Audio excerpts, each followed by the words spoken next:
U redu, hvala vam. Hvala. Damjan, hvala.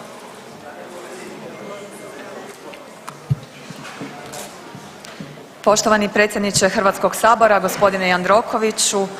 Mr. Speaker of the Croatian Parliament, Mr. Jandroković, Mr. Chairman of the Committee of Agriculture and Rural Development, Mr. Lins, Madam Minister, Madam Vučković, Honorable Director General of the Directorate General for Agricultural and Rural Development, Mr. Burčer, distinguished members of national parliaments and the European Parliament, distinguished deans of faculties, distinguished representatives of agricultural institutions, chambers, associations and organizations. A warm greeting to you all and welcome to the Croatian Parliament. I am thankful that so many of you have accepted our invitation to the conference. This shows that you recognize the importance of the topics related to agriculture that we want to address here and about which we want to discuss at the parliamentary level, now that Croatia marks its 10th anniversary in the membership in the European Union. I believe that you, in your capacities as members of the committees responsible for agricultural and rural development and as elected representatives of the citizens in your constituencies, that you are in daily contact with farmers and representatives of your rural communities. So I believe that you can therefore witness firsthand about the achievements that were financed from the Common Agricultural Policy Funds, but also about the constraints that farmers and local communities are facing due to the rules that do not sufficiently take into account the different starting positions of individual member states. This is why it is important to emphasize the need for greater involvement of competent committees of national parliaments, as well as farmers themselves, in the creation of the common agricultural policy, in the preparation and design of measures, programs and activities that are financed from this still most generous European envelope. Although the new framework of the Common Agricultural Policy provided greater flexibility to member states, thereby enabling the recognition of the specificities within each member state and providing funds for their financing, still it is not sufficiently adapted to the opportunities and needs of individual member states, and it imposes equal obligations on all of them, and they have different starting positions. Moreover, the European Green Deal, the regulation on the sustainable use of pesticides, or the law on the restoration of nature set out enhanced environmental requirements. Croatian farmers express concern as almost 50% of the territory in the Republic of Croatia is included in the ecological network, and already now our farmers use significantly less pesticides, antimicrobial agents and artificial fertilizers compared to the EU average. Thus, we fear that the equal approach for everyone will further reduce our agricultural production and turn the entire territory of Croatia into a nature reserve, which is not the ultimate goal we are striving for. That is why the real question is how to strike the right balance in what farmers do and in what we have to do to make sure that farmers have adequate conditions for production. The answer is a complex one, because in addition to climate change, natural disasters, unfair trade practices, trade agreements that allow the import of products whose producers do not have to meet the criteria that are put before European farmers. A special challenge is also the depopulation of rural areas throughout Europe, which necessarily leads to labor shortage in agricultural production. We need, therefore, a well-designed and wise policy that will allow the inhabitants of rural areas to live in dignity in the villages, that will attract new residents, but also that will make agricultural production more attractive. particularly so in these uncertain times, which are burdened by constant crises, from the recent health crisis to the crisis in the energy sector, or the ever-present climate challenges and natural disasters, as well as damage from wild animals, which farmers are finding increasingly difficult to deal with. That is why it is important that farmers whose enterprises are not protected by roofs and who throughout all these crises have shown exceptional resilience and ensured the availability of quality food to our citizens, they have to be given a simpler, more understandable and more effective common agricultural policy, which will be created according to the bottom-up model. If we want farmers to continue producing food for us, we have to ask them what they need for that. Also, if we want people to stay living in rural areas, we have to ask them what they need to that effect. I sincerely hope that our discussions today will provide answers to all these questions. Thank you for coming once again. And now I will ask our staff to for us to see the EU Commissioner's video message. Unfortunately, he had other commitments and he couldn't join us today, but he has prepared a short video message that we will now listen to. Distinguished guests, ladies and gentlemen, I would like to begin by thanking the Honorable Mrs. Petir and the Agriculture Committee of the Croatian Parliament for inviting me to make a contribution to this important conference. Today's conference is indeed very important and also very timely. In her State of the Union address, President von der Leyen declared that safeguarding food security in harmony with nature is an essential task of the European Union. At the heart of our task is the common agriculture policy. Together, we share the responsibility of implementing this policy. The European Commission, along with national governments, regional administrations, along with local authorities and farmers, along with rural communities. Combining this variety of perspectives in both a crucial and complex challenge. But within this challenge lies an opportunity, and that is why today's conference is so important. It provides an opportunity to share your different experiences, to exchange good examples, and to discuss what has worked well so far and what can be done better in the future. Today, I encourage you to focus on how we can deliver the potential of our common agriculture policy, how we can deliver for farmers by enabling their competitiveness and by ensuring access to the best advice, knowledge and innovation. How can we deliver for society by maintaining a resilient food supply and by securing the future of rural communities? And how can we deliver for the environment by supporting the sustainable actions of farmers, actions that protect our climate, biodiversity and natural resources? We all have different perspectives on how to solve these challenges. This could present an obstacle to finding solutions. On the other hand, it could provide an opportunity to create new solutions. Because by combining our different perspectives, we can create a shared focus and a common vision for the future of European agriculture. With this goal in mind, I wish you a constructive day of debate and discussion, and I look forward to hearing the outcomes of the conference. Thank you. Zahvaljujemo. Zaslužio je pljesak povjerenik.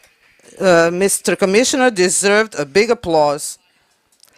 We would like to thank the Commissioner for this message. I'm very glad that today we have with us the Speaker of the Croatian Parliament, Mr. Gordan Jandrokovic, who shows great interest in agriculture and supports our parliamentary efforts to make farmers and their hard work more visible.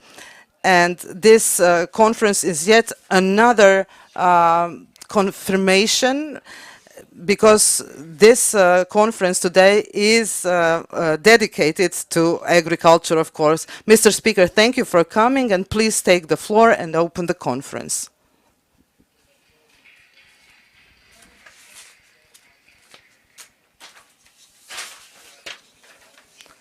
Thank you, dear Mariana, Madam Chair, Madam Minister, dear members of national parliaments and of the European Parliament, dear representatives of the European Commission, honorable members of the diplomatic corps, honorable representatives of the academic community, professional associations, dear guests, welcome to the Croatian Parliament. It is my pleasure today to open the Inter-parliamentary conference on the contribution of national parliaments to the improvement of the common agricultural policy. In the 10 years of Croatia's membership in the European Union, we in the Croatian Parliament have become very convinced of the value of the Institute of Inter-parliamentary Cooperation and Political Dialogue as important instruments of influencing European decision-making. That is why I am extremely glad that today's conference brings together 23 delegations from the member states of the European Union and from the countries of the Alps-Adriatic-Danube region, as well as representatives of the European Parliament and the Commission. I am especially grateful to the chairman of the Agricultural Committee, my colleague Mariana Petir, who encouraged the organization of today's conference, and to the staff of the Croatian Parliament for the logistical and organizational engagement. I hope that the results of your discussions will ultimately contribute to the improvement of the common agricultural policy, so that it will be able to respond to the needs of farmers and consumers today and in the future. The original objectives of the common agricultural policy 6 decades since its establishment are rightfully still relevant: increasing productivity and stabilizing the market, ensuring the availability of food at reasonable prices, and ensuring a fair standard of living for farmers. As you know, we are currently in the first year of implementation of the reformed Common Agricultural Policy, which brought about a lot of changes. The new national strategic plans opened up the possibility of creating activities and measures aligned with the specific needs of the member states. However, new demands were placed on the creators of plans and on farmers, especially through a greater emphasis on the protection of the climate, environment, and biodiversity. Ladies and gentlemen, agriculture was and remains, without any doubt, one of the strategic pillars of the Union and the economies and societies of its member states. And for us in Croatia, this sector is of immeasurable importance, both for national security and as one of the main factors of economic development. The European framework and the common agricultural policy give us the opportunity to further develop our agriculture. This is why, as before, we will respect the principle of subsidiarity in the legislative process. This ensures that the common goals of the European Union are applied in a way that simultaneously respects national specificities and priorities. In addition to the constant support of the state, Croatian farmers were also significantly helped by the grants available to them within the framework of European funds. Thanks to this, life and work in many local areas has been made easier, but we also need new steps in the future. That is why the fact that 3.8 billion euros are available to Croatian agriculture by 2027 within the framework of the National Strategic Plan is encouraging, dear colleagues. In the management of our national agriculture and the CAP, it is important to take a sober and serious look at the context, both national and global. It is changing faster than we would like, and with it, the circumstances in which our farmers operate. The war that returned to our continent in February 2022 ravaged Ukraine in a terrifying way. 70% of the territory of that country, the granary of Europe as it is called, consists of agricultural arable land. About 22% of agricultural land is occupied, and the amount of grain and oilseeds destroyed or stolen by the aggressor is measured in millions of tons. It is estimated that even if the war ended today, It would take Ukraine at least 10 years to rebuild the agricultural sector alone. Croatia also went through the horrors of war 30 years ago. We have experienced the occupation of a third of the territory and the devastation of huge surfaces of arable land. Today, when we have been a member of the European Union for 10 years and as of this year a member of the Schengen area and the Eurozone, it is important to be aware of how demanding and thorny our road to recovery was. Ladies and gentlemen, the war is only one of the elements of the current global challenges which had an extremely negative impact on our vital agricultural sector. It is enough to remember how much the COVID-19 pandemic has twisted the world's health and economic reality. Loss of human life, disrupted supply chains, and a fundamentally altered way of interacting are just some of the consequences. At the same time, we observe the impact of climate change every day. Different meteorological extremes, floods, droughts are becoming more frequent. We fight fires, earthquakes, and other natural disasters. And there are, unfortunately, more and more such traumatic phenomena. It is obvious that the new normal we live in requires continuous institutional engagement. We are required to constantly learn so that we are ready to deal with the new trials in the future. At the same time, the new normal calls for more cooperation and solidarity among all interested stakeholders, both within our countries and between them, because the availability of food is really an issue of vital strategic interest for all of us. That is why our national governments are called to act with all their might to ensure food sovereignty. The decisions that are made must be not only deeply thought out, but also as comprehensive and far-reaching as possible.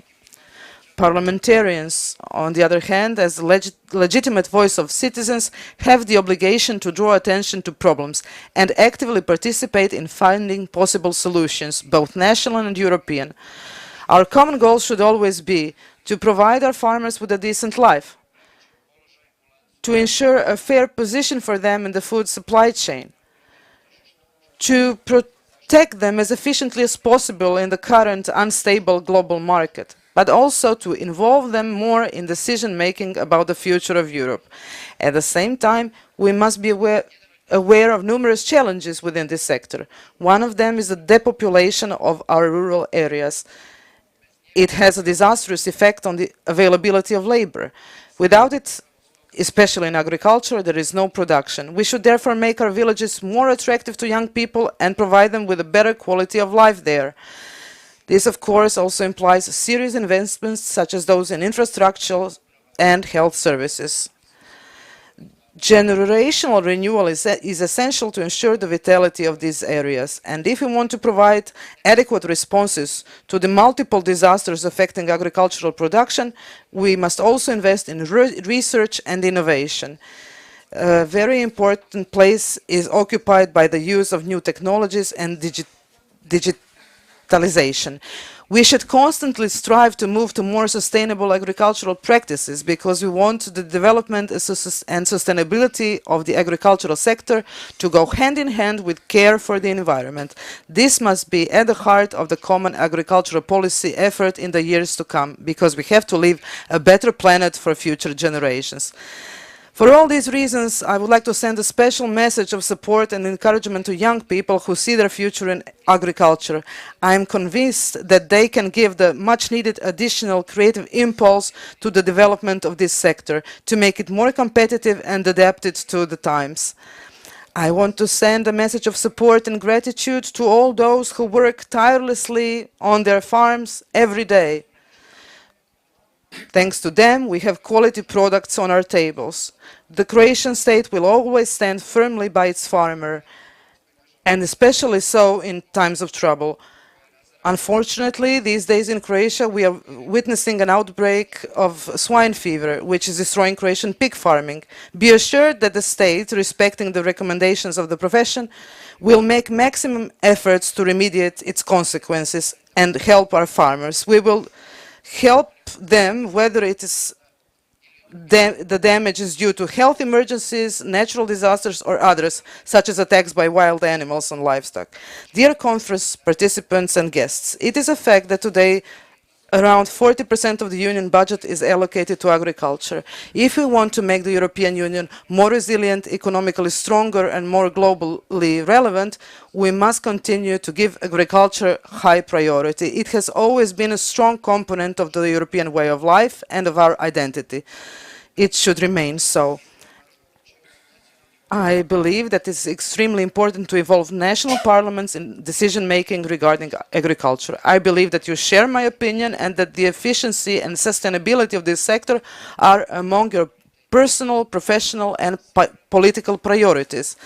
This is why I am sure that today we will have a high-quality and constructive discussion about all the challenges and the opportunities brought by the common security policy. I sincerely wish you that on behalf of the Croatian Parliament. Thank you, and I wish you a successful work. Thank you.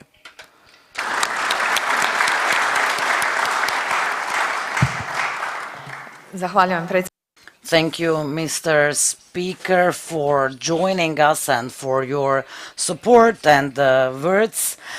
Due to his obligations, he has to leave us, so I would like to say goodbye to him, and we continue with our conference, and we will inform Mr. Speaker about the final conclusions. We have 24 delegations here.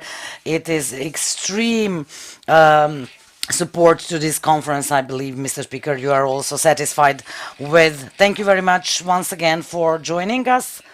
Now I would like to open the first topic of our conference, challenges and opportunities of the common agricultural policy. As our first keynote speech, I would like to invite our Minister of Agriculture, Marija Vučković. Minister, please, the floor is yours.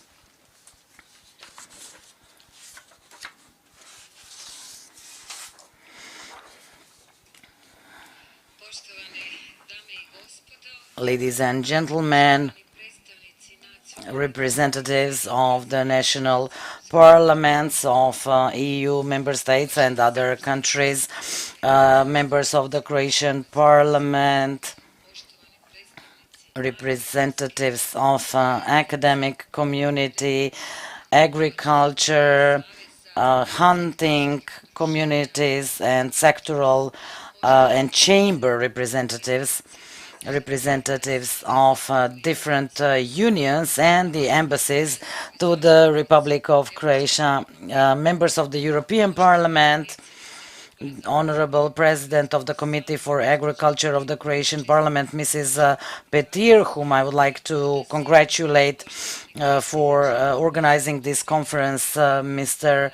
Honorable President of the Committee for Agriculture and Rural Development of the European Parliament, Mr. Linz, Honorable Director General of the Directorate General for Agriculture and Rural Development of the European Commission, Mr. Burcher, other participants. It's a great honor and pleasure for me to welcome you here at today's conference, which aims to highlight the importance of national parliaments in creating the so far and the future common agricultural policy of the European Union.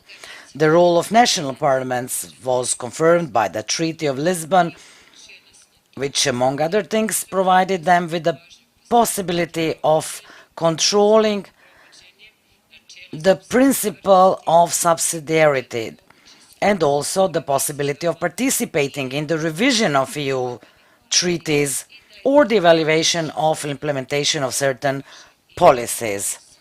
And it's very good for Croatian Parliament to help us in this process. At the very beginning, I would like to highlight a very constructive cooperation with the Croatian Parliament so far, especially its chairwoman, Mrs. Marijana Petir, and the Speaker of the Croatian Parliament, who also regularly participates and follows all the initiatives related to Croatian agriculture, public policies, supporting agricultural policy, and the negotiations that we have at the European level. This conference is all the more significant because it also marks 10 years of Croatian EU membership. I'm especially proud that at the beginning of this year, by entering the Eurozone and the Schengen area, the final and full affirmation of the European integrity of my country was achieved. So now, among the external political priorities of this government, the only thing left is joining the OECD, which we are all working on intensively.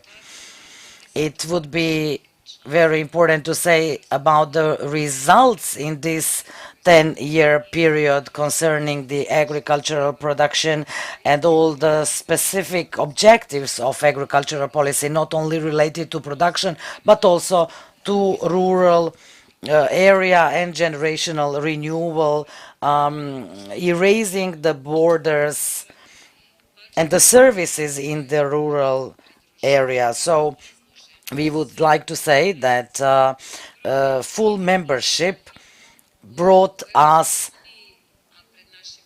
good things for our agricultural. In some segments were also difficult, so they had to adjust to the times which were not so easy because the competitiveness was sometimes very hard for them, especially the market situation.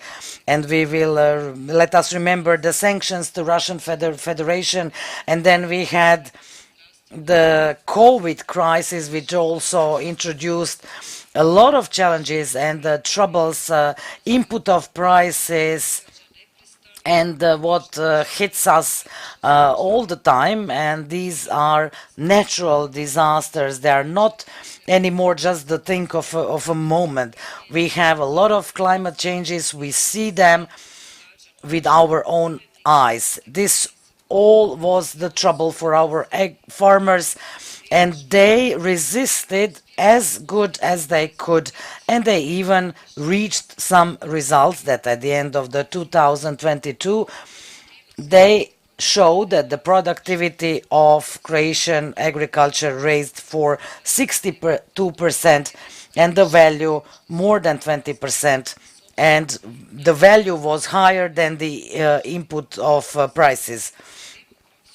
Especially, I would like to mention the demographic problems, which is actually the issue for every nation, especially for Croatia. And I would like to say that our farmers use the funds completely and in a very well realized manner. They used all the measures from the rural development measures, 2 billion euros, which were 75% from the rural development program and 15% from national funds.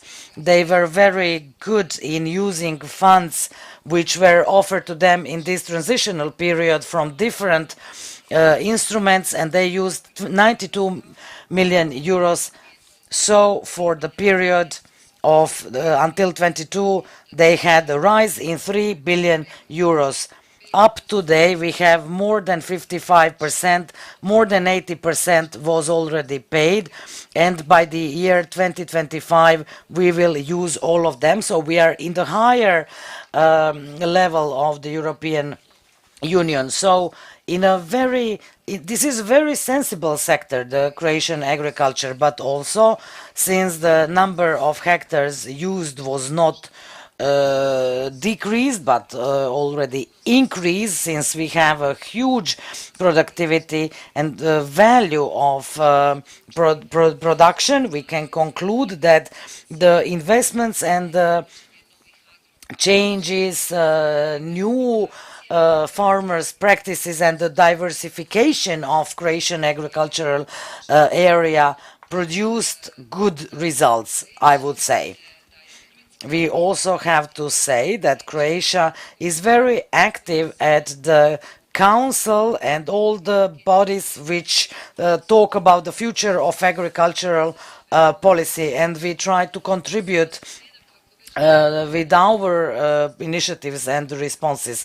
I would say that instability of different markets of agricultural products has lately been the hottest topic of the European Commission at the ministry level, and we proposed a lot of initiatives, and I would like to thank my colleagues both in the Council and the European Commission for accepting our proposals, which was, for example, new measures of rural development measure 21-22, which were really good, found a good response. They were a Croatian initiative, and they found support both in the Council and the European Commission. At the moment, we are discussing another model of financing the crisis mechanism for fast and efficient, less administratively burden help for farmers who all over Europe have been faced with natural disasters, winds, droughts, or diseases, animal diseases. It is too soon to give ideas about the common about the cap, but we have first results which would say that some initiatives could be improved, and that is why Croatia has been working closely with the European Commission in order to draft the strategic plan.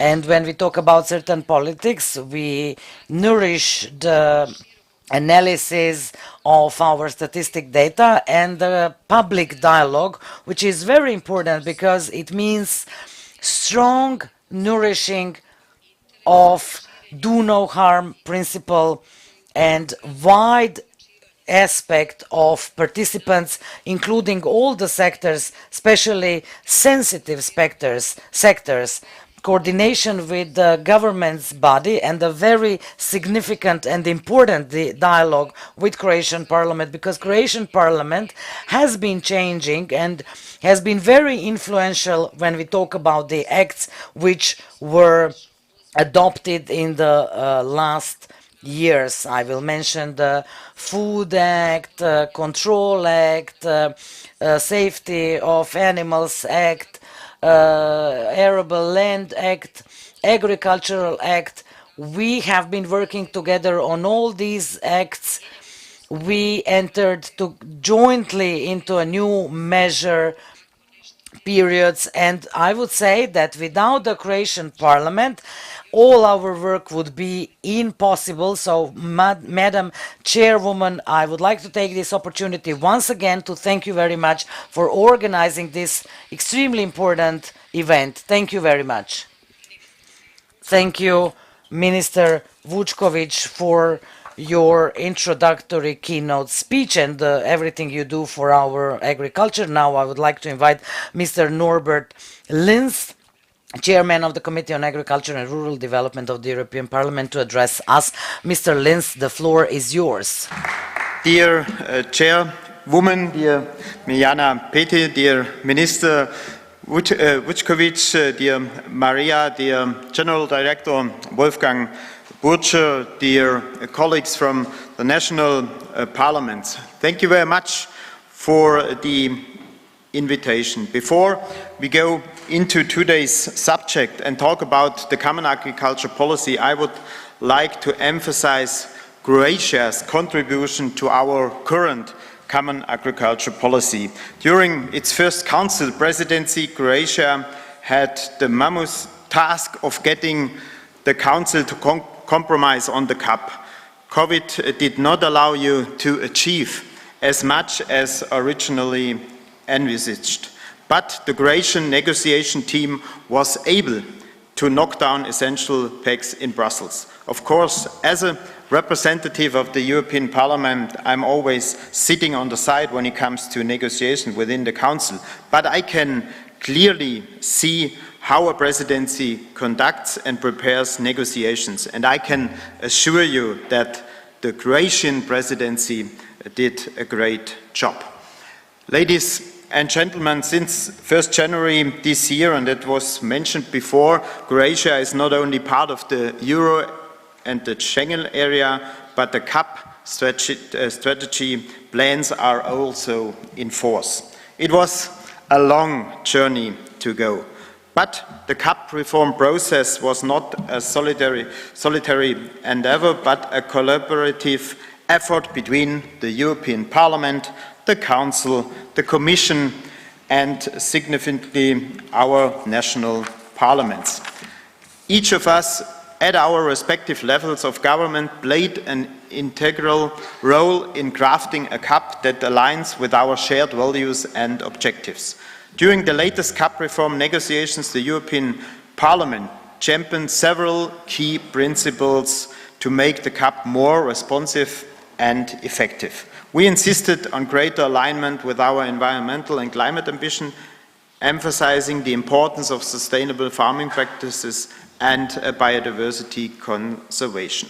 Moreover, we advocated for more equitable distributions of CAP funds, promoting fairness and supporting small-scale farmers, while also stressing the need to invest in innovation and digitalization to enhance our agricultural sector's resilience. Now, as we move forward with the implementation of the reformed CAP, national parliaments have a pivotal role to play. The new CAP empowers member states with increased flexibilities in designing their national strategic plans, tailoring them to their unique agricultural landscapes and needs. National parliaments must actively engage in this process, ensuring that the CAP delivers on its promises and objectives at the local level. In this context, national parliaments play a crucial role in representing the interests of our diverse agricultural communities and holding the EU institutions accountable. But the national parliaments are the conduits through with the concerns and insights of those directly affected by CAP are envoyed to the European Parliament, facilitating a two-way dialogue that is essential for the policy's effectiveness. One of the key principles of the European Union is subsidiarity, and also the treaty recognizes that competence is shared between the Union and the Member States in the field of agriculture. National parliaments can, for instance, scrutinize draft EU laws to see if they respect the principle of subsidiarity. The Lisbon Treaty also specified that the European Parliament and national parliaments should together determine the organization and promotion of effective and regularly interparliamentary cooperation within the EU. In my committee, we have exchanges with the national parliaments on a regular basis, especially during the last CAP reform. The overall objective is always to bring together the right people on the right topic at the right time. Ladies and gentlemen, the CAP reform process has been a testament to the strength of European cooperation. But from my point of view, it is too early at this stage to think about the new CAP after 2027. First and foremost, we should analyze whether the current CAP is achieving its objectives or where it needs to be adjusted. The first performance report will certainly help us here. I am still firmly convinced that the new CAP regulations are a success. But what worries me are the over-increasing attempts by the European Commission to implement its environmental legislation on the back of the CAP. Let me take the example of the regulation on nature restoration. My committee voted against this proposal. We felt that the Commission's proposal was inadequate in terms of craftsmanship, but also in terms of content. In terms of craftsmanship, because there was no mention of how the measures would be financed or how they would be compatible with the CAP. In terms of content, because the whole important aspect of food security, but also of safeguarding agricultural livelihood, was abandoned in favor of environmental protection. But, as you may know, The plenary adopted Parliament's report by an extremely narrow majority, so that negotiations with the Council can now take place. We will have to see what the next of the regulations look like at the end of the day, but it is already clear that the Member States will have to amend their strategic plans in order to comply with the new legislation. The same applies to another proposal that is currently being negotiated, the sustainable use of pesticides regulation. Here, the implementation will have massive consequences for the national strategic plans. What we need is European legislation that is consistent in itself. And for this, we also need the national parliaments and their right to scrutiny. If we want a strong CAP, we must ensure that first, funding is secured. Second, the Green Deal legislation means a strengthening of the CAP and not its undermining. And third, the strategic plans actually achieve their goal. Because only then we can continue to count on a strong CAP in the future that has the support not only of farmers but also of citizens. With that, I would like to thank you very much. Thank you.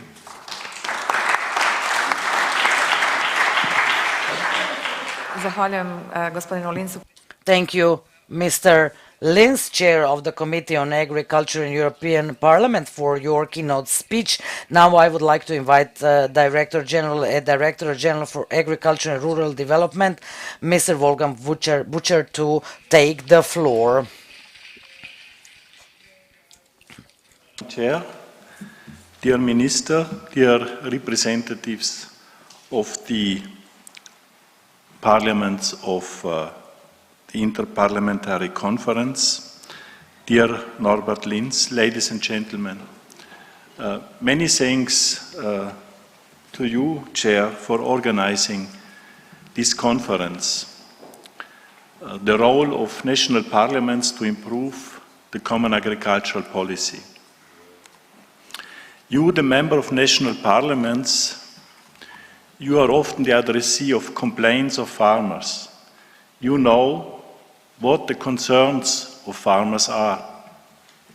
And this is why I think you are the best messengers to share with us your concerns. You have the opportunity, thanks to the national strategic plans, now to have a say in the implementation of the common agricultural policy. And again, as I said, I'm really looking forward to this exchange because I strongly believe that you have a lot to say. I would also like to take this opportunity to thank Croatia, its institutions, its minister for the great contribution to the common agricultural policy over the last 10 years, as Norbert Linz has just referred to. Minister Vukovic was my first president when I started in 2020, when Croatia had the chair of the presidency of the European Union, and as Norbert Linz has pointed out, they did a great job.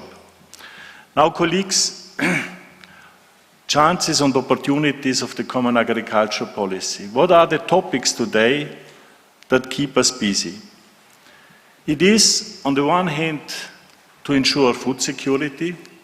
Farmers should ensure food security, while at the same time they should comply with increasing obligations with respect to climate, biodiversity, environment. And the question is, can we achieve both? Can we have food security on the one hand, while having a more sustainable common agricultural policy? Some say this is not possible. I think this is not the choice. The choice which we have is we need to ensure food security and making the common agricultural policy more sustainable. Why do we have no choice? Because just the weather events of this summer, the droughts, the floods, the loss of biodiversity, the environmental degradation, all these touches at the foundations of farming. So I think we have no choice in the sense that we need, if we want to have food security in the long term, to take care of our environment. And this is not to say that today many farmers already provide this job. I think this is largely not sufficiently recognized. But we have no choice, so we need to address both food security and sustainability. This also means that we need to be open to new technologies, because one challenge which we are facing is that on the one hand, we should ensure this food security, we should use more prudent ways of producing with the risk that this produces less. So this requires that we have new techniques, technologies, and I admit that there are risks and concerns, but I think we should not entirely close the door to new developments. Now, where do we stand with respect to food security? I think it was said that Europe is strong in food security. We have a high degree of strategic autonomy in the food sector. But the recent crises have also shown that we are very vulnerable in terms of energy, fertilizer, as inputs for our agricultural activity. But by and large, we are strong. Now, when we are talking about food security, we are often talking about the drivers of food security. Climate, water, sun, biodiversity. And this is true. But what about food security without farmers? I think farmers are the key provider of food security. And if you consider that over the last 10 years we have lost 5 million farmers in Europe, this is subject to concern. If you see that the average age of farmers in Europe is 57 years, this also is a matter of concern. So I think we need to be aware that food security is also about maintaining our farmers. Now some argue, but these 5 million which we have lost, these were small farmers, little farmers. Yes, but they were farmers, they have produced food, and they have maintained the countryside, and they have contributed to rural life in rural areas. So I think we should not underestimate these elements. So, on food security we are relatively good. We have a challenge, as you know, in terms of food inflation, food affordability. And I think it's interesting to see that many of those who have argued in the past that food prices are not sufficiently high and they should be higher to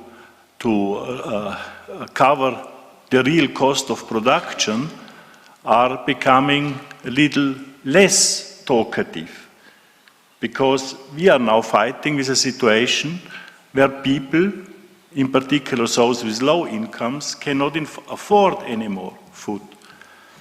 Now,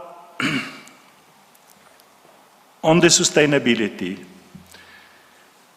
in economic, ecological and societal terms, reference was already made to the strategic plans. And I think it's really an opportunity and the right decision to leave more decisions in terms of common agricultural policy to member states. The situation is different in member states, and I see it every day. When we are discussing how should a permanent pasture look like, it is different in Austria, it's different in Croatia, it's different in other parts of the European Union. Can we really have one definition for permanent pastures? So it is true that we need this flexibility, but it is an opportunity for member states and for you, but it's also an obligation. In the future, many will not be able to point to Brussels, because it's of Brussels that we do this and this and this. It's because of national decisions that you might do this, this and this. But I think it's the right thing to do because of the complexity. Still, we are supposed and forced to have common baselines. Now, what did we achieve with these strategic plan regulations? We will soon publish a first report, and I think it gives rise to be optimistic, because we see that firstly, when it comes to economic sustainability, we see that the funding available is about more than 300 billion euros, together with national co-financing, 270 billion European Union funding. Most of that money, or a considerable lot, goes to direct payments, which is important because the average income of farmers is still far below the average income of the rest of the economy. Another point which is, I think, very important for you in your discussions in the member states is about the fairness of the distribution. You know all these difficult discussions about capping, not capping, big farms versus small farms. Whether we like it or not, society expects that this funding is distributed in a fair manner. And we can discuss about fairness as long as we want. The issue is there. And I think we have, thanks to the redistribution, succeeded that 20 billion euros will be distributed from bigger farms to smaller farms. On ecological sustainability, you see that with the eco schemes, together with the agri-environmental measures, almost 1/3 of the European Union budget will be dedicated to measures that should favor climate, biodiversity, or environment. So I think also in that respect we have done a lot. Now then the question arises, and Norbert Linz has referred to it, why does the European Commission still come forward with legislation when we have addressed many of these issues to make agriculture more sustainable in the strategic plans? I think this is a fair question, because we argue and we have evidence that the strategic plans will contribute to biodiversity. We have evidence that it will contribute to pesticide reduction. But it is also true that many of the actions which we have in the common agricultural policy and which are subject to funding are of a voluntary nature. They are voluntary. Farmers are not forced to make use of them. And I think that raises the question whether, and that's also for you as a legislator at national level, a permanent question: to what extent do we govern with incentives, and to what extent do we govern with a legal framework? And I think this is the challenge which we are also facing in the European Union. I think we have heard from Norbert Linz, but also from many stakeholders from the agricultural community, who feel that the pace of change and the depth of that change is very big, so that farmers, so that society has difficulties to digest. I think this is something which we have to take serious. But as I said, not each farmer is renouncing on pesticides if you do it in a voluntary manner. Not everybody is taking measures in terms of biodiversity. And this is why the issue arises: what is the right complementarity between incentives and mandatory rules? And I think the fact that this is now discussed in a quite open manner shows how important this issue are in a democracy. But we have the Council, we have the European Parliament, who will certainly find the right balance. Thank you very much, Chair, and sorry for my long speech. Hvala gospodinu Burčeru. Sad ćemo imati prvo nekoliko... Thank you, Mr. Burcher. Now we will have several special interventions before we open the debate by the order that participants asked for the floor. So I'm asking Madam Emma Noren to take the floor. She is the chairwoman of the Committee for Environment and Agriculture of the Swedish Parliament.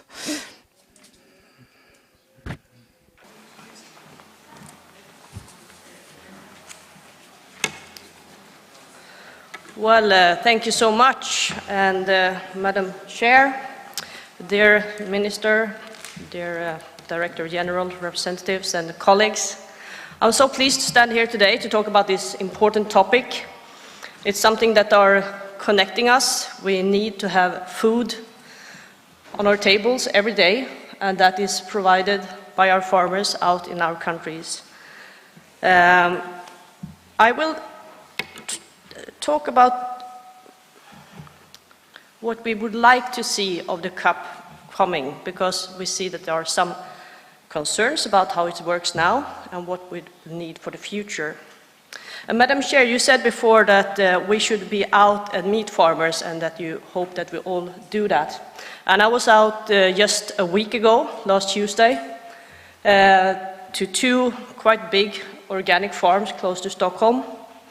One is producing free-range meat from cows, sheep and pigs, and the other one has a goat farm and makes cheese and milk and also poultry and eggs. And they were very energetic. There was no problems at all. They just did a lot of things.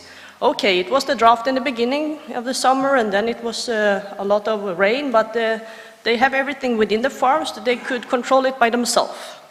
They could take the grass later on, and they were not dependent on the international market, and for them there was a big opportunity. And they said that we are serving our own land, and we know what it can fulfill and what we can do about it.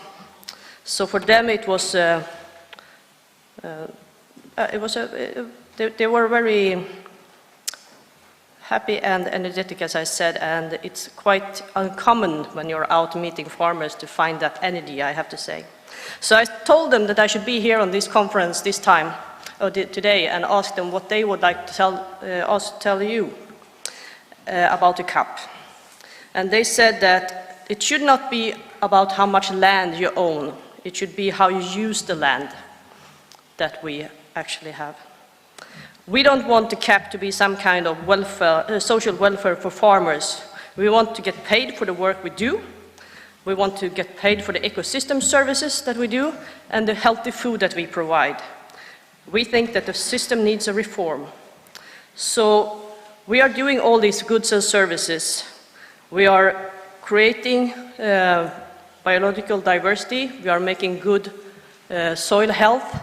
And this is what the system should be based on, not how much land you do, or how you produce, in what way you do.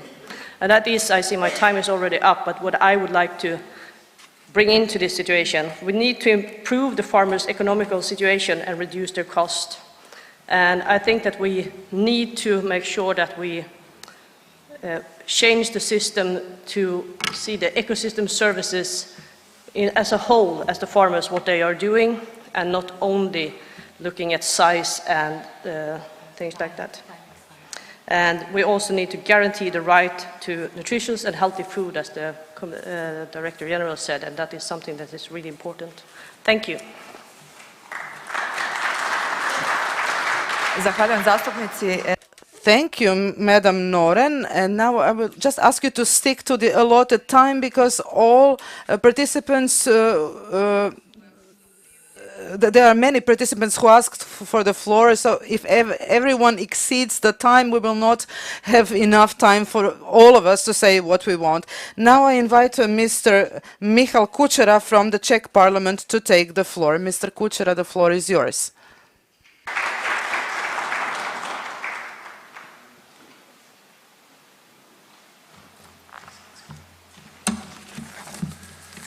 Dear Chairwoman, dear Madam Minister, dear Mr. Chairman, colleagues, ladies and gentlemen, good morning. I have just 3 minutes, so I hope that I will be in time. I would like to say a few words about the current situation, which is influenced by Russian invasion in Ukraine, which has a great negative influence, especially to Czech agriculture, and of course, especially for agriculture sector. Speaking about the food security and sufficient feed for livestock, which is very crucial.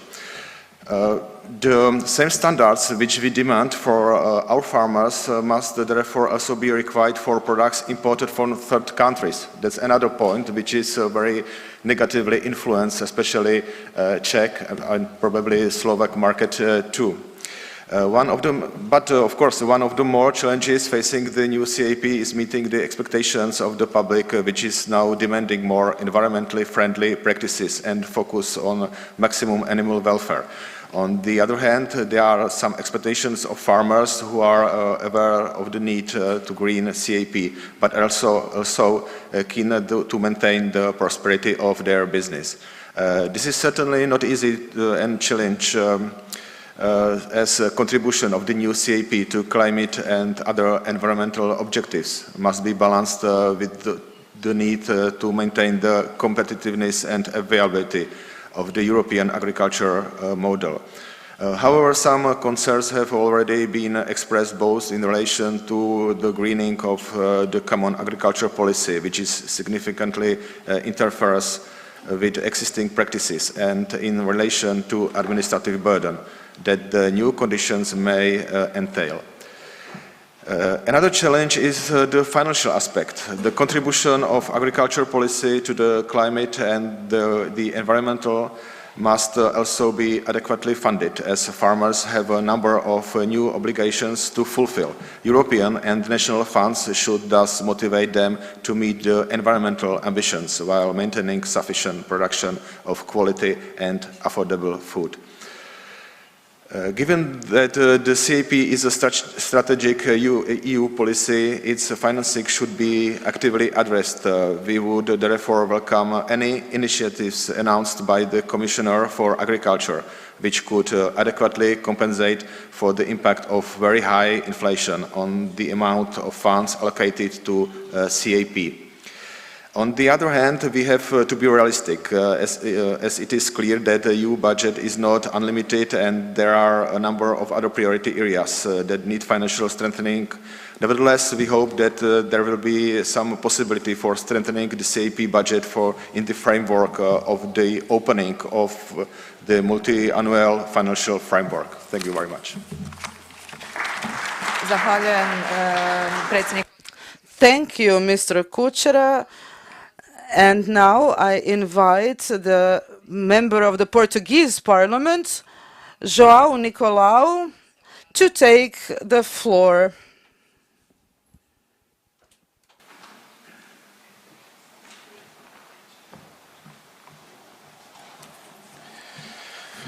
Good morning to all. Dobro jutro. Thank you. Thank you. Portuguese agriculture has undergone several transformations since Portugal, member of our new European Union in 1786. Entry into EU brought with it a series of significant changes in the country's agriculture policy and agriculture economics. The last CAP reform agreed in 2021 during the Portuguese presidency, in line with the Green Deal, reflects the reinforcement of environmental ambitions with the obligation at least 25% in the first pillar of the CAP for environmental practices and 35% for rural development area. The context is in which we live after the COVID pandemic and during this war in Ukraine has brought us a major challenge on a global scale. The need to adapt and mitigate climate changes and simultaneously guarantee food supply capacity.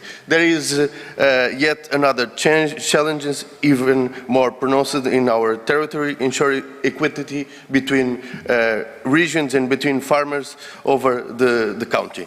But let us not forget the sustainable food production and sustainable development of territories implies that the use of knowledge, innovation and technology. This is an important goal that need to be well addressed and engaged with the farmers deployed in the field. Last month, I have several meetings with the farmers and associations in Portugal that are facing a lot of adversities, facing the lack of active substances to cover all the needs of certain crops, like, for example, pears or apple culture. I think it is clear to all that for us that the environmental ambition is crucial and absolute need. But to achieve great effectiveness and green practices deployment, we must guarantee that the necessary investment in the development of alternative methods and the effective transfer of knowledge and resource farmers to the field. And I think this is the big challenge. Put the development in the field. This digital and climate transition is only possible through the democratization of the access of knowledge. In summary, we need to reinforce the role of agriculture and forestry in promoting more ecological and resistant social and territorial cohesion through ensuring the viability of the agricultural holding, guarantee the equity of fund distribution. Thank you. Hvala. Hvala lijepo, hvala što ste se držali vremena. Sada pozivam... Thank you for sticking to the allotted time, and now I'm inviting the Vice President of COPA COGECA, Mr. Mladen Jakopovic, to take the floor. Thank you very much, Madam Chair. At the beginning, I would like to greet our Madam Minister, all here present, deans, my colleagues from the chambers, and all the participants of this inter-parliamentary conference. And I would also like to congratulate you once more for the organization of this conference, particularly today when in Brussels the Organic European Day is being organized. And I want to greet Mr. David Page, who is here with us today and who was last year pronounced the best organic farmer of the year. And I'm very proud that Croatia has the first ever best organic farmer in the European Union. As I will be talking on behalf of COPA and COGECA, allow me to bring out several aspects that we emphasize how to improve the CAP. First, it is the need to make simpler the implementation of the CAP and to lessen the administrative burden, not only for our farmers, but particularly for them, because their administrative burden is creating problems, especially for small farmers. The next thing is the impact of inflation, and I'm glad that Mr. Butcher mentioned it as a topic, because inflation in the past several years has eroded, I would say, the CAP and the budget. This is particularly important when the multi-annual financial framework has been calculated on the basis of 2% inflation, and we know that the average was 8% in the European Union, and in some member states even higher. So the European Commission started reprogramming this MFF, and I hope it will also have to do with the CAP.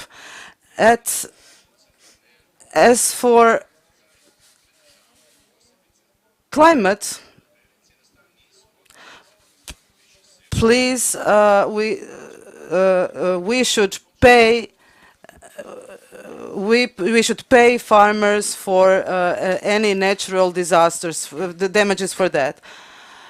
We advocate agro-environmental programs of this year and of last years, and in all mentioned cases, big role was played by national parliaments, as our speaker said, especially in monitoring the implementation of strategic plans in every individual state. And we invite national parliaments to introduce corrective measures in a timely manner. Thank you. Sada molim dekana. Thank you, Mr. Jakopovic. And now I would ask Mr. Ivica Kicic, the Dean of the Agriculture Faculty, to take the floor.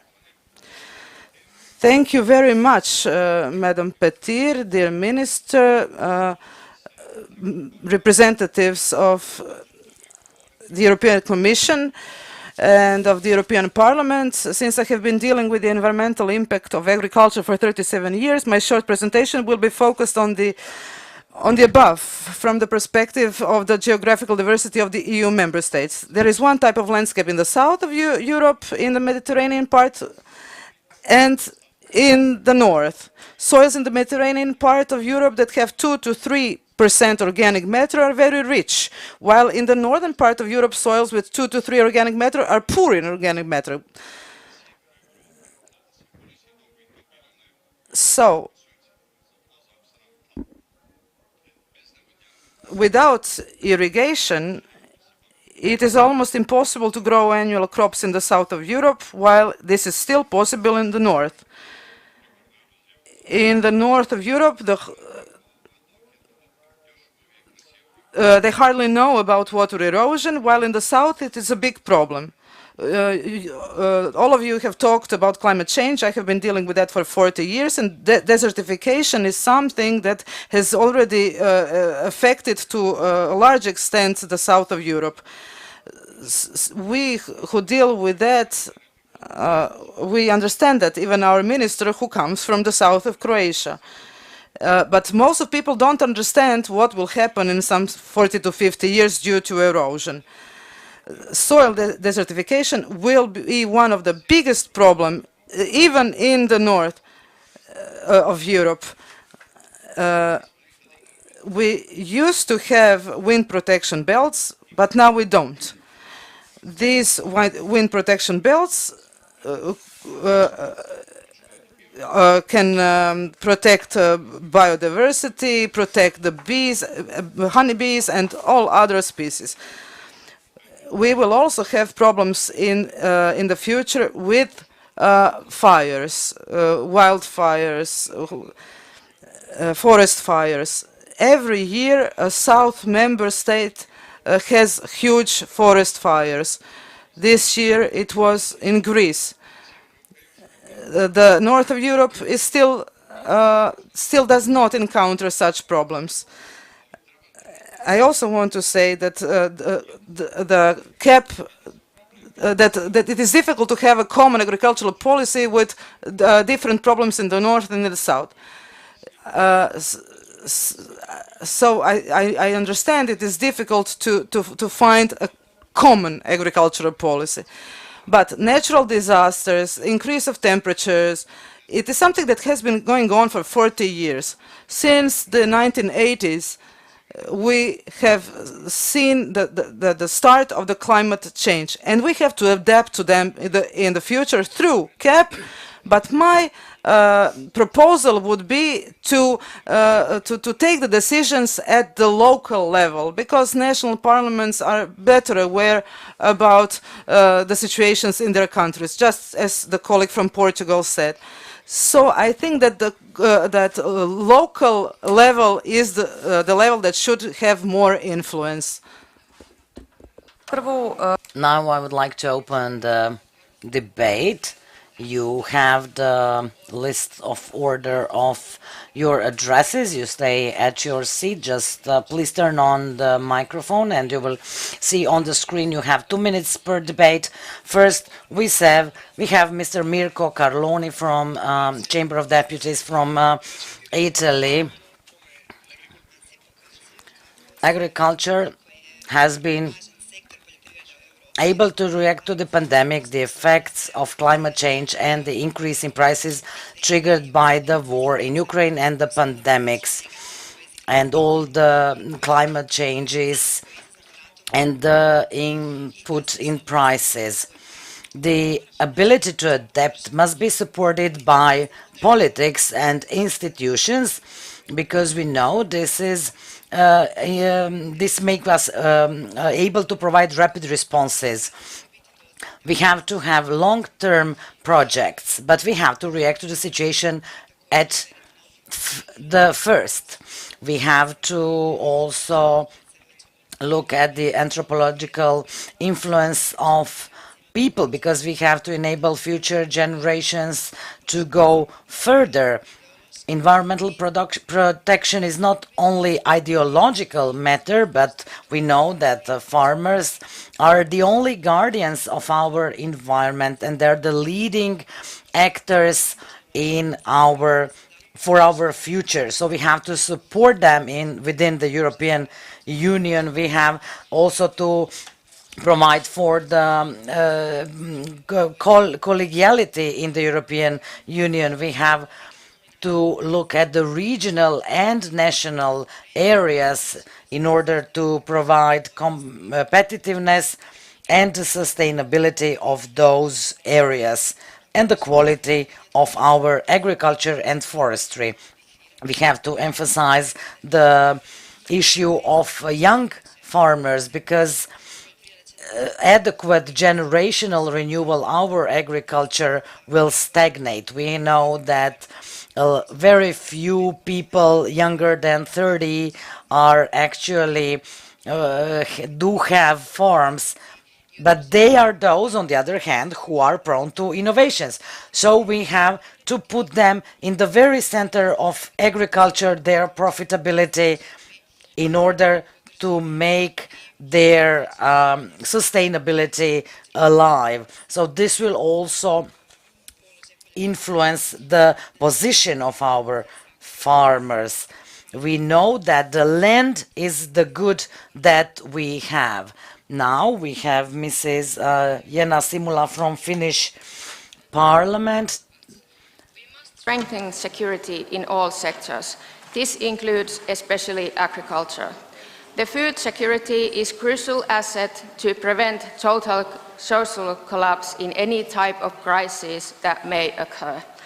The EU's common agricultural policy cannot only take care of Europe as a unified region, but every member state is obliged to take care of itself as well. The shared rules must be common, but the rules must be fair and recognize national differences even better, and give the member state chances to deviate from the rule when there is a genuine need. For example, the growing season in Finland is very short compared to the south, which causes its own challenges. Peat soil plays a very important role in farming, firstly because of its high regional prevalence. Secondly, when there is a dry summer, peat soil still gives us a good crop. In the future, the common agriculture policy must focus on securing food production. The agricultural subsidies must therefore be specifically aimed at food production. It is a matter of safety, but also the environment, that we produce food as near as possible and that we are not dependent on other countries or continents in this matter. New technology and techniques make it easier to combat climate change, but we won't win the battle just by making it harder for us to produce food. Safety and food are the things we must take care of. No one else will do it for us. Thank you. Hvala vam lijepo. Pozivam zastupnika Ferdinanda. Now I'm inviting Mr. Ferdinand Tiefing from Austrian Parliament to take the floor. In view of the small-scale agricultural landship, Austria will continue the really and national and Europe's funds to maintain its agricultural sector of security regional foods simply. The company's effect of the inflation, there is urgent need to vary and funds of the common agri-policy gap. Since 1997, the Austrian food industry has been working with the agriculture sector to maintaining the country's GMO-free status. The effect of the climate crisis are beginning throughout Europe and the world, reinforce the importance of responsible management of the natural resources. Agriculture has a world plays a central role in the effect to protect and the climate and safeguard the quality of drink water in Austria. To get a number of national intensive, this is a pain activist. My question, what effect the gentechnic energy pesticide reduction labor might have on farmer incomes? The confluence of the climate disaster, high energy cost, trade and merchants, and the ongoing for the war in Ukraine illustrating how volatile global markets. This multi-level challenge Ripley and the family and the national Europe strategy to show the country has different operation and different climate. Thank you. Hvala vam lijepo. Sada pozivam gospodina Šandora Fonta iz Mađarskog parlamenta da se obrati. Mr. Sandor from the Hungarian parliament.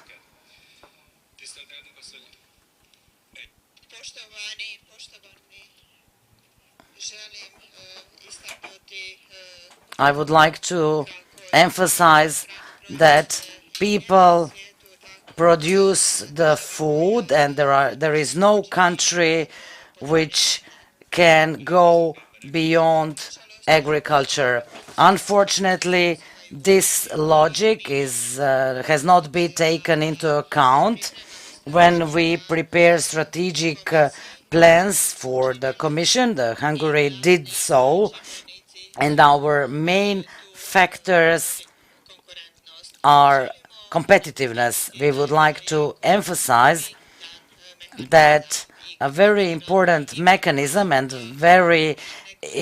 this mechanism was very difficult, and we would not like to use it in the period to come. The regulations that we have, we understand them, but it means enormous burden for our farmers, and it is very difficult to fulfill the tasks that the control system put in front of us. How can we inform our farmers what are their obligations within this system? For example, concretely, we have associates who are well aware of this, and this is the greatest challenge in those countries where most of the partners will be turned off, and we propose not to introduce it from 2024 but from 2025 for the monitoring system. At the same time, I would like to invite the President to reject the Green Deal because believing that the energy is the hugest polluter of our planet. It's not so. It's the oil. Thank you very much. Now I would invite from the Lithuanian Parliament. In challenging time. As a result of Russian war in Ukraine, our economies and food system are facing source challenges and great uncertainties from soaring energy prices and disrupted supply chains. Russia's illegal and unprovoked aggression is not only an attack on the Ukrainian people. It is an attack on the global order, energy, resources and food security. Lithuania like other European Union member states, continues to experience the economic consequences of the Russian war in Ukraine. Increased products cost as well as the consequences of extreme weather events. In the light of the challenges that farmers are facing, it is worth mentioning the consequences of the European Green Deal for Lithuania due the improper of the measures. In Lithuania, as an European Union North Zone country, the choice of plant protection products is 1/3 of the choice compared with the South Zone countries. Therefore, the shortening of the list of plant protection products leads to an increase in the use of plant protection products in kilograms per hectare. With regards to the European Commission's targets to reduce the use of chemical pesticides by 50% in Lithuania, it may be difficult to ensure the production of agricultural products since the consumption of plant protection products per hectare is already minimal compared with the European Union average. Some of the rules of the CAP strategic plan cannot be implemented. For example, there is a mandatory requirement to sow post-harvest crop in maize areas event years after harvest. Even out, nothing can germinate at the time because the natural conditions do not allow it. In conclusion, we would like to underline that we must strive in ensure a level playing field for all farmers and European Union by equalizing direct payments. This is especially implemented due to the increasing environment requirement and extremely high production cost caused by Russian war in Ukraine. Thank you very much. Hvala lijepo. Pozivam zastupnika Antonija Becinu iz Malteškog parlamenta. Now I invite Mr. Mauro Malaguti. No, Anthony Becina, sorry, from the... Challenges due to its limited agricultural land, natural constraints, and dislocation in the middle of the Mediterranean Sea, thus not accessible by land transport. Moreover, Malta's agriculture is characterized by small and micro-farm holdings with fragmented parcels. Malta's unique characteristics, limited agricultural land, and lack of natural resources make the country dependent on imports from other countries, notably for raw materials, which further increase production costs. Unfortunately, the farming industry in Malta is struggling to survive.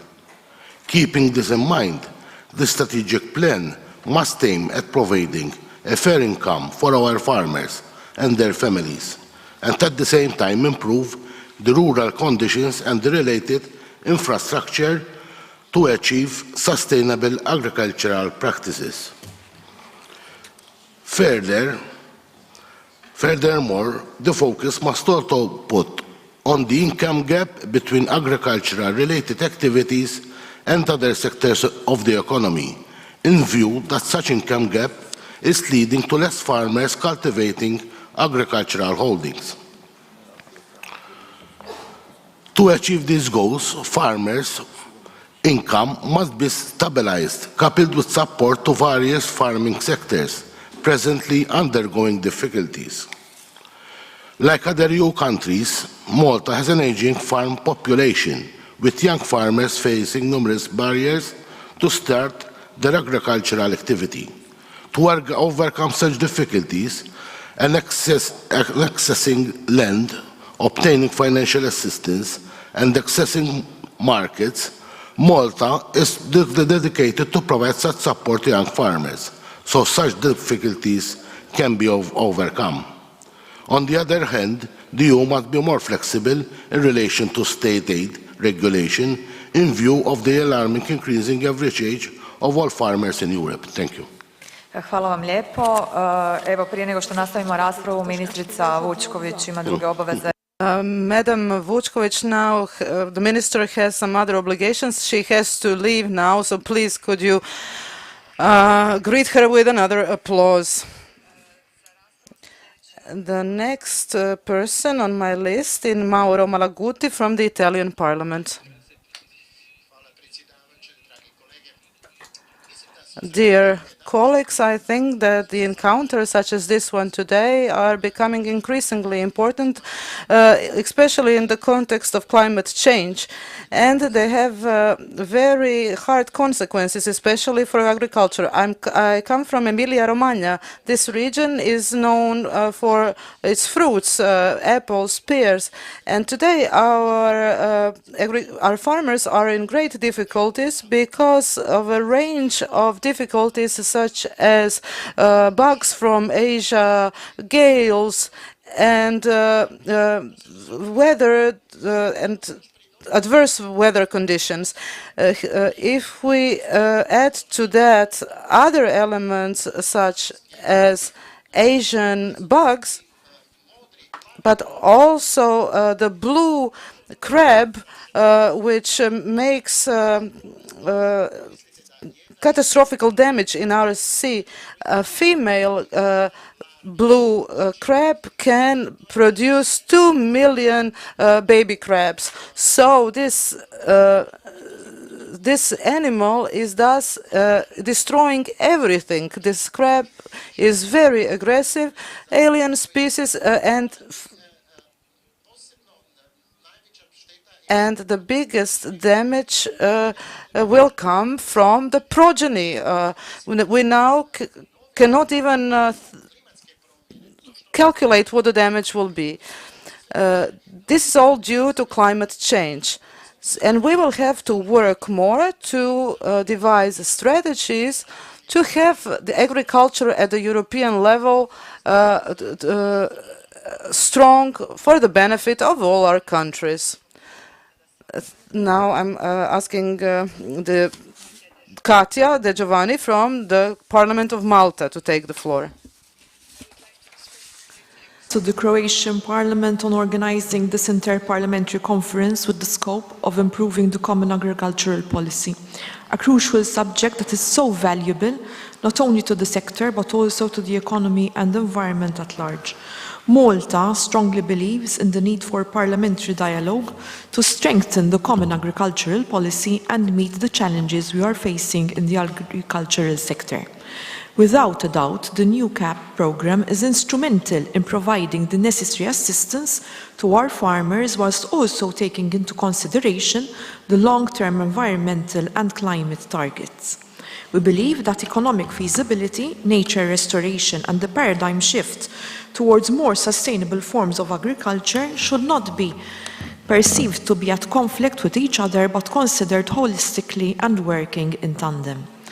Whilst our current focus is on the implementation of the current programme till 2027, it is essential to initiate discussions and adopt regulations specific to future programmes, along with their implementation and delegated acts, as early as possible to establish legal certainty. Farmers and farming cycles require early assurances to ensure that their efforts and contributions towards food supply, environmental protection and climate goals comply with legal expectations. The post-2027 CAP should also work towards more simplification, such as by the removal of the ex-ante evaluation requirement, stronger streamlining between the European Agriculture Guarantee Fund and the European Agricultural Fund for Rural Development, removing overlaps within the plan and focusing a more simplified CAP template which can be easily read by the targeted audience. The strategic direction of the CAP strategic plans, the CAP SPs, after 2027 will also be influenced by the use plans beyond 2030, which are not as yet defined. To achieve proper alignment between the CAP SPs and the renewed goals of the Common Agricultural Policy, it is necessary to coordinate these two processes without taking into account the specificities of the Member States. As already mentioned several times by you, my esteemed colleagues, different criteria, realities and specificities exist in each country, and hence a one-size-fits-all approach needs to be avoided. Focus should be on targeted and customized strategies aimed at the unique characteristics and needs of each member state. Thank you. Thank you. Pozivam zastupnik. I invite now Mr. João Moro from the Portuguese Parliament to take the floor.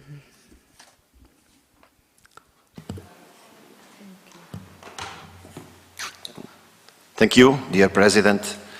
I will begin to congratulate the Croatian colleagues to organize this meeting. This meeting has great opportunity and importance. I would like to give 3 points for reflection. First point, in the global context, it is important that European Union defines what position it wants to take in food production. Second point, it is very important that agriculture respects the natural resources. No less important is the respect that environments must have for agriculture and animal productions. Third and final point, we all defend a strong European Union. However, we will only be strong if there is true respect for the difference between in the north and the south of Europe. Thank you. Hvala vam lijepo. Pozivam Thank you very much. Now I'm inviting Mr. Nikolaus Berlaković from the Austrian Parliament to take the floor. Najprvo hvalim na pozivnici. First of all, thank you for inviting me, and I would like to congratulate the 10th anniversary of Croatian membership in the EU. We are partners, we are within the same family at the hard times. Since Austria is a member of the European Union, we implemented an agri-environmental program. More than 80% of the Austrian farmers participate in different measures. It's a voluntary program, which is very important for us. It's more attractive than if there would be compulsory measures. At the moment we have 25 different measures beginning from biodiversity, friendly farming, organic farming of course, erosion protection, animal welfare, nature protection. And the effect is that we have an all-time high in organic farming. We have now at the moment about 28% of all our agriculture area is organic farming. Also important for Austria is we have a lot of less favored areas. We have an alpine region. 70% of our farms are located in less favored areas, and those payments are very important. But of course the second pillar is very important for Austria, but also the first pillar is essential to support farmers, especially in times where we have volatilities on the market and also increasing weather extremes. So the future of the CAP, as we heard, is necessary to wait for the evaluation, but it's essential to have a two-pillar structure for Austria. We support it. As it said, food security, resilience, economic stability.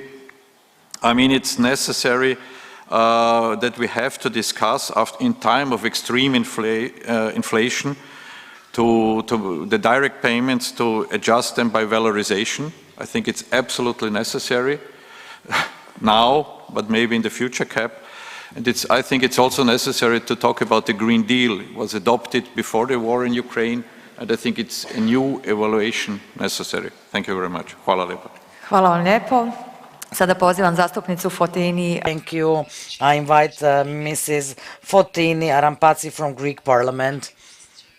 Dear colleagues, the contribution of our national parliaments to improving the CAP has to prioritize and face the new challenges threatening the sustainability, the viability of our farmers within the single market. Over the last couple of weeks, my country, Greece, has been faced with a succession of natural disasters of truly biblical proportions.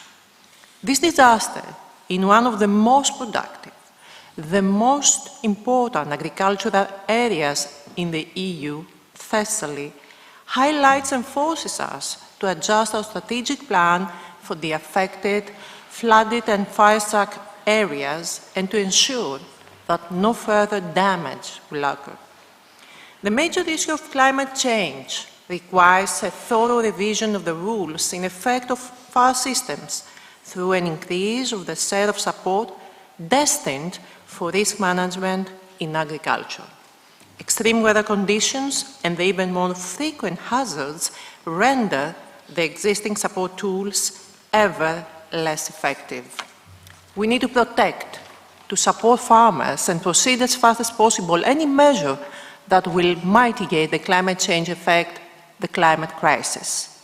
On the parallel, we have to make our villages attractive to young people, supporting rural areas by investing in infrastructure, in digitization, in innovation and healthcare services, so that living there equals the quality of living in a city.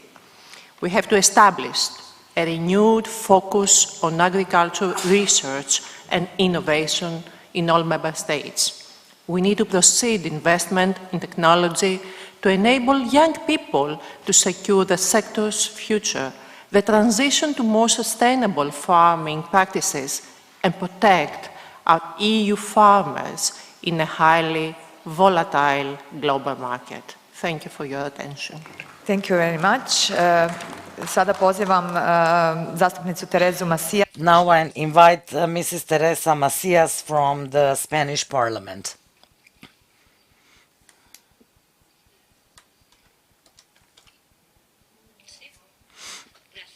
Hvala. Kao prvo, I would like to thank Croatian Parliament for organizing this, because it is very important to set priorities of our CAP, because we have to think about the future measures which we have to do. We have to get answers for the crisis, for the health, both of plants and the animals. We have all together stand up against these crises, because this includes also the market crisis, because we have to continue working in order to adopt regulations which would enable us to confront such crises on the market, but also we have to give our support to the Ukraine people. So this is something that in the framework of the war we cannot allow unilateral decisions by the EU, because food cannot be a war weapon. We have to strengthen economic fabric of our rural environment, and we have to adopt certain decisions which will serve our rural areas. What we often forget is our soil. We have to give more attendance to our soil, because it's essential for our production. So we have to think about the climate changes, and we also have to modernize and support our areas of production and introduce all these regulations and opinions into our CAP. We have also to think about the GMO organisms, which can sometimes help us fight against the pest and make our plants more resistible. We, European parliaments, national parliaments, have to think about that. They have to take into consideration the climate changes. They have to talk about the sustainable agriculture, because this is the key of our success.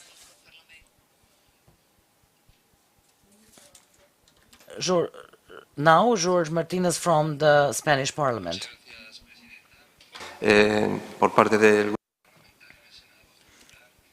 Thank you very much.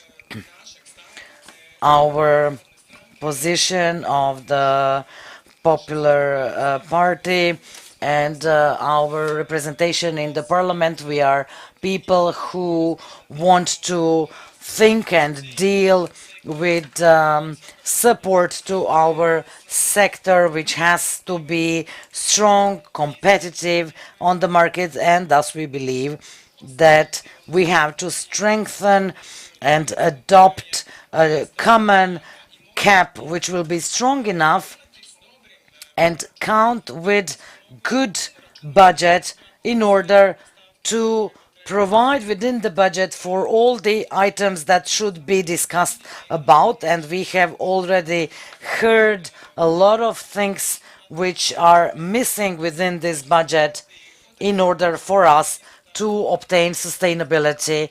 We have to think about economic sustainability, and we also have to provide fair incomes for our farmers. We have to support young farmers and think about the gender within in this area also, because we want to achieve our economies to be stronger and that our agriculture is actually supporting our economies. So we have to take into account all these issues that we have been faced with and are increasing the price of production. And we have, of course, we criticize the war in Ukraine. It is really important for us to take decisions which will be more flexible, which will decrease the burden of our farmers in any sense. Besides, we have to take into consideration that these goals are very demanding and that they need to provide answers to a very high tax rate which we are all faced with. Now, French Parliament.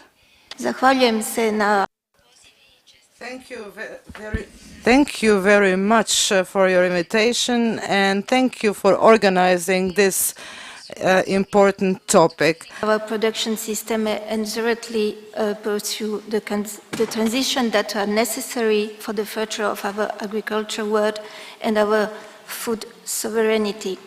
The consequences of climate change are affecting both in our daily lives and in our agriculture. The health crisis in 2020 changed our lives. More recently, the war in Ukraine has shown how important it is to guarantee our ability to feed ourselves.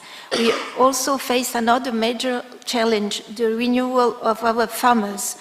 We need to give new farmers the means to adapt and make the transition. The new Common Agriculture Policy came into force on 1st January 2023. The national strategic plans, which are the national declination of the new CAP, give the member state greater scope to adapt to the new European measures. The new CAP aims to ensure more sustainable agriculture in line with the Green Deal and the Farm to Fork strategies. Farmers have already made significant efforts to reduce the greenhouse gas emissions, but we have to go further to make European commitments to reduce emissions by at least 55% by 2040. The reformed CAP aims to taking care to ensure a fair income and support the small farmers. The protecting biodiversity is also high on the agenda of the new agriculture policy in order to stop the decline in biodiversity. As Member of Parliament, we have an important role to play in supporting and monitoring the implementation of CAP measures in our countries. We sometimes represent rural constituencies, and our constituents expect us to rise to the tomorrow challenges. We need to support our farmers in their efforts to help them meet the challenge of ensuring the competitiveness and sovereignty of our food sector. Thank you for attention. Hvala vam lijepo. Izvinite što sam bila duža. Hvala vam. Pozivam zastupnika. Now I'm inviting Mr. Sorin from Romania to take the floor.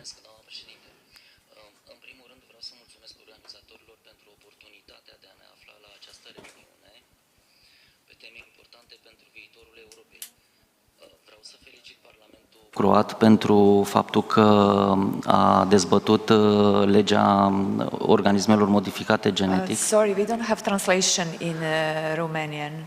Okay. Could you switch in English? Maybe. Just a moment. Okay. Ladies and gentlemen, I want to thank you for the opportunity to be among you, and I want to congratulate the Croatian Parliament for talking about the initiative to create a free GMO area. It's an important step that another state will follow.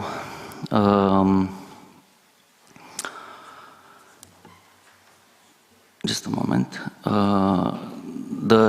The problem with the Chaiman clinch is aspect determinant for the future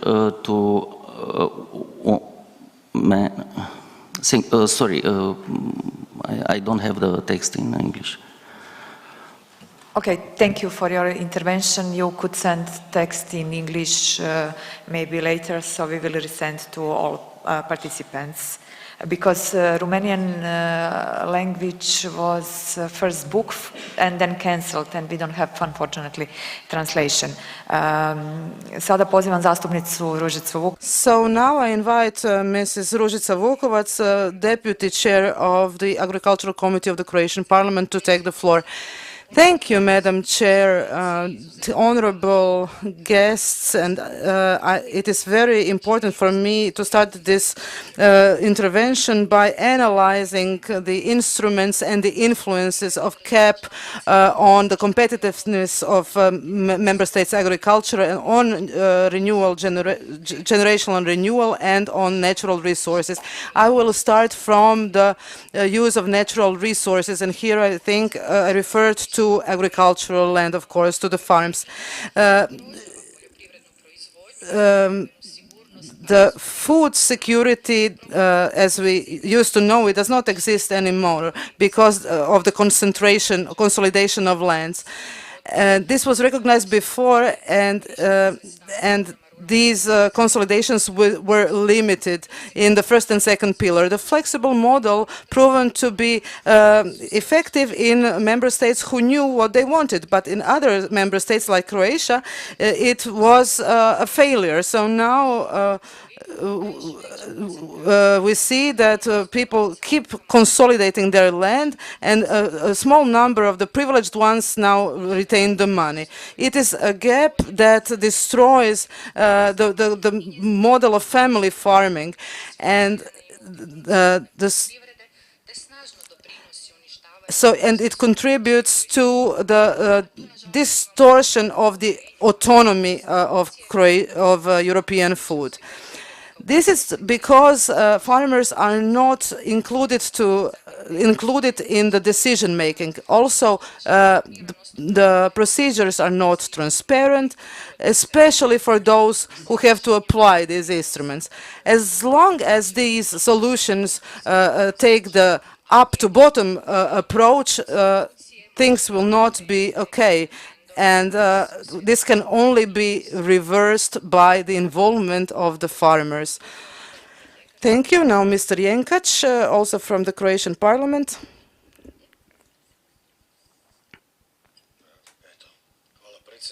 Thank you, Madam Chair, ladies and gentlemen. I will say a few words.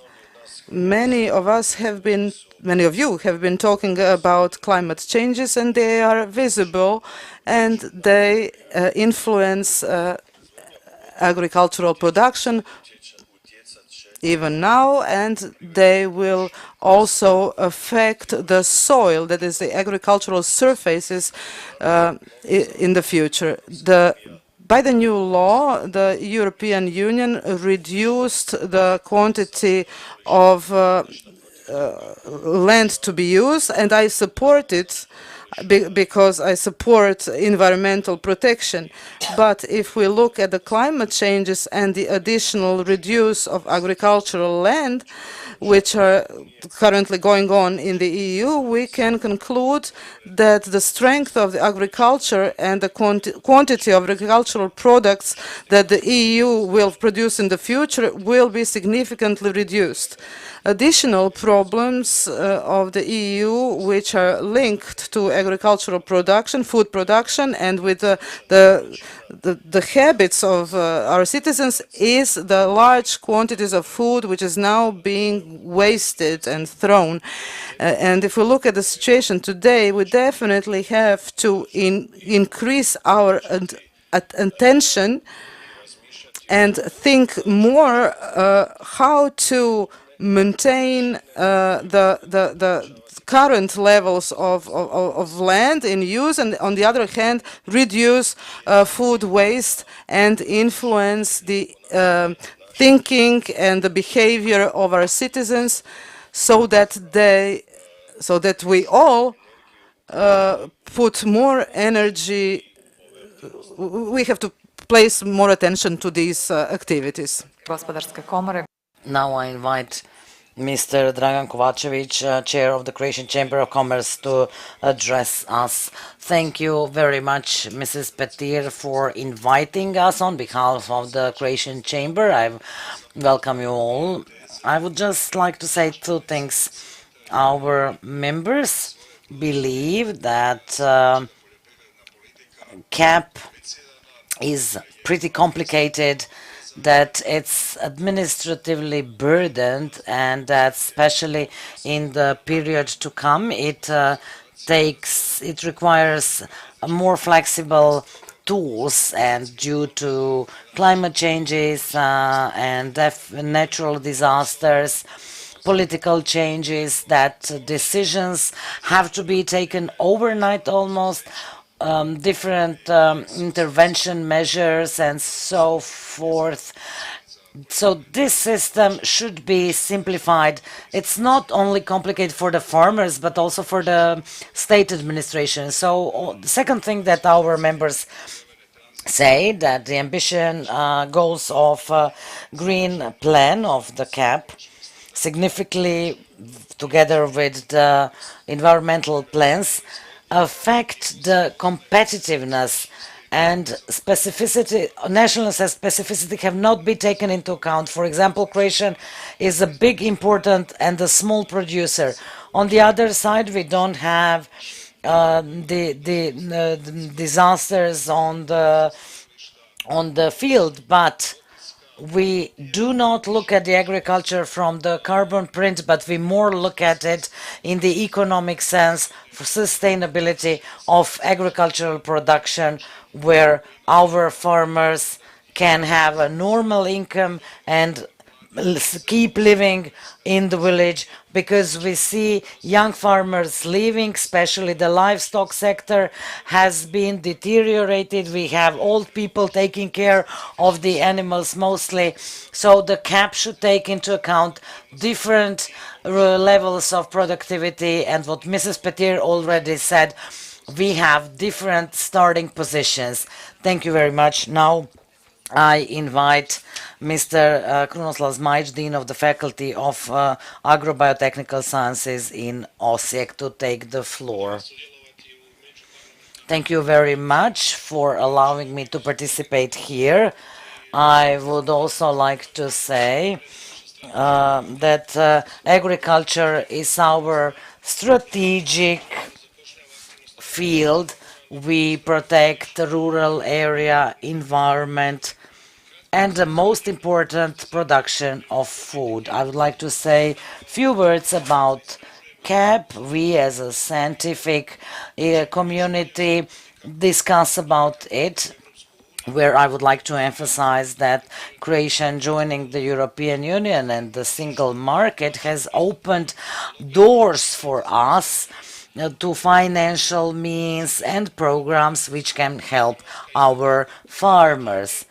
But Croatia, as the youngest member of the European Union, has been faced with multiple challenges, especially market competitiveness, where our farmers have to be competitive on single market, and we are lagging behind for several reasons, which one important one is that before we were not able to use financial means, which means that our sector is not in the same position and our productivity, which, in spite of the increase of our productivity, we are still lagging behind. We have a crisis in rural areas because most of our farmers are older than 50 and young people leave villages, rural areas and go to urban areas because rural sector is not competitive enough, does not offer as much as a city. We have to have the agriculture which will be attractive to young farmers, giving them support and initiative. Thank you very much. Now I would like to invite Mr. Zdenko Bogovic from the Croatian Union of Private Forest Owners. Hvala predsjednice. Poštovani narodni zastupnici, ladies and gentlemen, as a representative of the private forest owners, I would like to inform you that we have been implementing the economy of our forests, and we deposit coal. We are a good example of forest management, and at the same time we protect our forests. We take as much as the nature gives us. This can be proved in various reports about forests, about birds and carbon in the forest. So the contribution of forests within European Union is crucial if we want to reach the goals of CAP. But so far, representatives in the national parliaments don't see the forest owners as key factors of CAP. Some parliaments, national parliaments, even have difficulties to recognize forest owners and their rights to losses, everything related with the CAP. We would like to emphasize that forests and forestry have to be the equal partner within CAP. National parliaments have to contribute significantly and recognize forestry as a crucial factor in order to protect environment, to lower gases and other jeopardies. Now, Mr. Daniel Koletic from A Priori World. Dear guests, Mrs. Chair, European national parliaments are responsible for national identity of their countries. I understand the new technologies, but new technologies means education, not only of farmers, but education of educational institutions. Therefore, we have to think seriously about the standards of our agricultural policy related to new technologies. Also, when we talk about agriculture, we have to educate and start making a positive values from the kindergarten to elementary school, high schools, in order for agriculture to become a desired profession and not that we have to look for farmers outside the countries that we live in. Agriculture policy has to provide also relation with new intelligence. We have to provide relations which technologies can enter European Union, who will be the one controlling this kind of technology, and who are the producers and who is standing behind the AI. Now I would like to invite Mr. Mirko Devčić from Sellers, Croatia. Pasmine Sellers, smatram vrlo važno. I believe it is very important to say that we cooperate with our colleagues in France. The breed Salaris is a French autochthone breed, and we have succeeded in the best way to make our contribution on the entire territory of Croatia. And the young people accepted it readily. And thanks to this cooperation, we have now cooperation with Bosnia and Herzegovina and Serbia. And we are now expecting, we have great expectations that this cooperation will continue, regardless of the fact that livestock breeders have problems. I believe that we will succeed. Thank you that you let me mention this kind of cooperation. Thank you. And now I invite Mr. Kranjec from the Agrobiotechnical faculty in Osijek to take the floor. Dear Madam Chair, dear participants, I would just say something about the reform of the CAP. We can say it is greener, more efficient, and fairer. But since its beginnings, none of the CAP reforms had so many challenges: war, energy prices rise, general inflation, health crisis, and so on. But the CAP, as one of the cornerstones of European integrations, yielded many successful instruments that mitigated the above-mentioned shocks, and it remained resilient and solid with all its ambitious goals.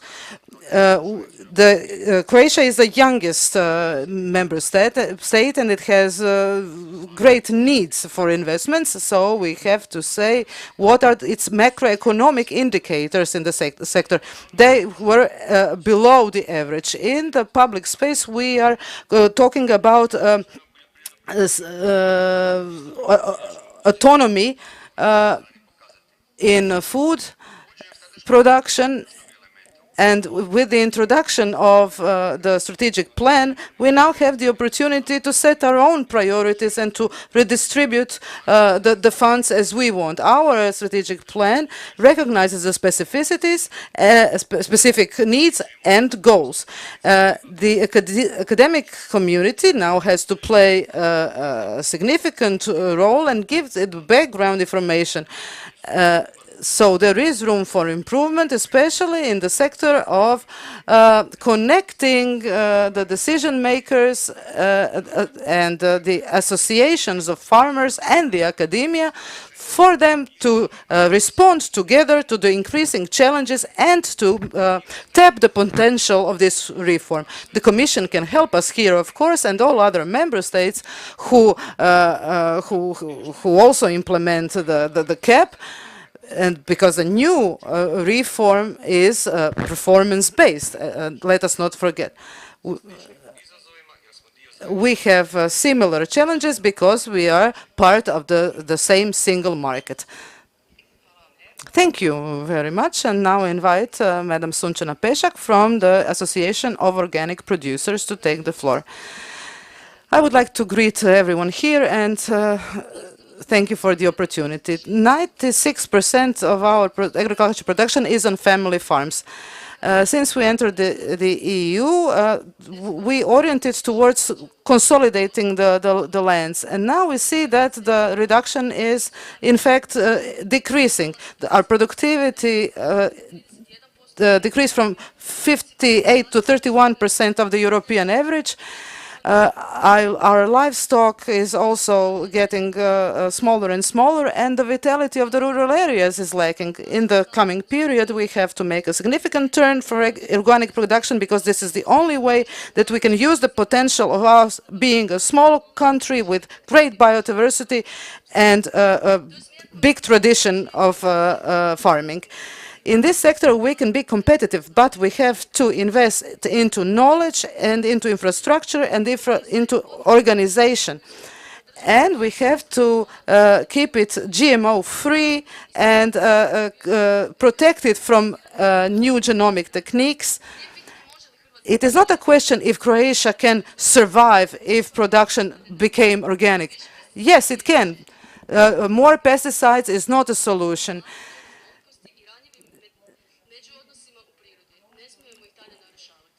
We must not deteriorate our nature. Thank you. Now I invite Mr. Haramija from the Croatian Society of Agronomy to take the floor.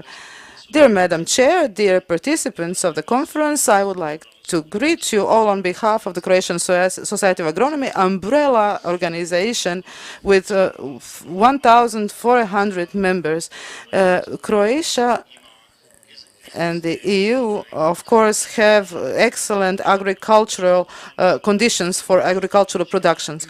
But there are many constraints to this production, such as the law on the use of pesticides, the law on nature restoration, the Green Deal, which restricts limits the agricultural production. And on the other hand, we have food coming from third countries which are not subject to such limitations, including the use of pesticides.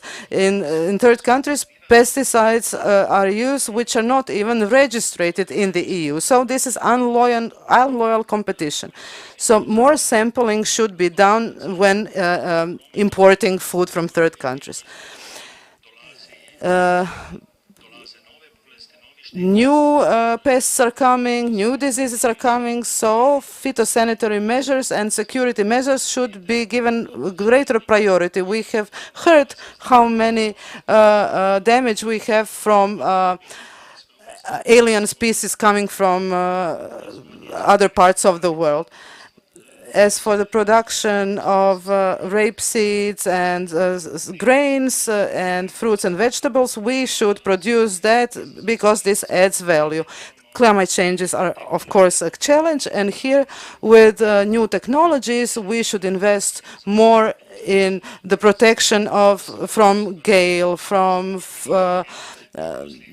and reduce risks and control the damage, so to say. Also, we have to help the farmers, help them to use water. Also, we have to educate our farmers more. Now, I would like to invite Mr. Butcher, DG Agri General Director, to provide his final considerations. We have heard several proposals, different opinions on how to manage the present cap. So, Mr. Butcher, please.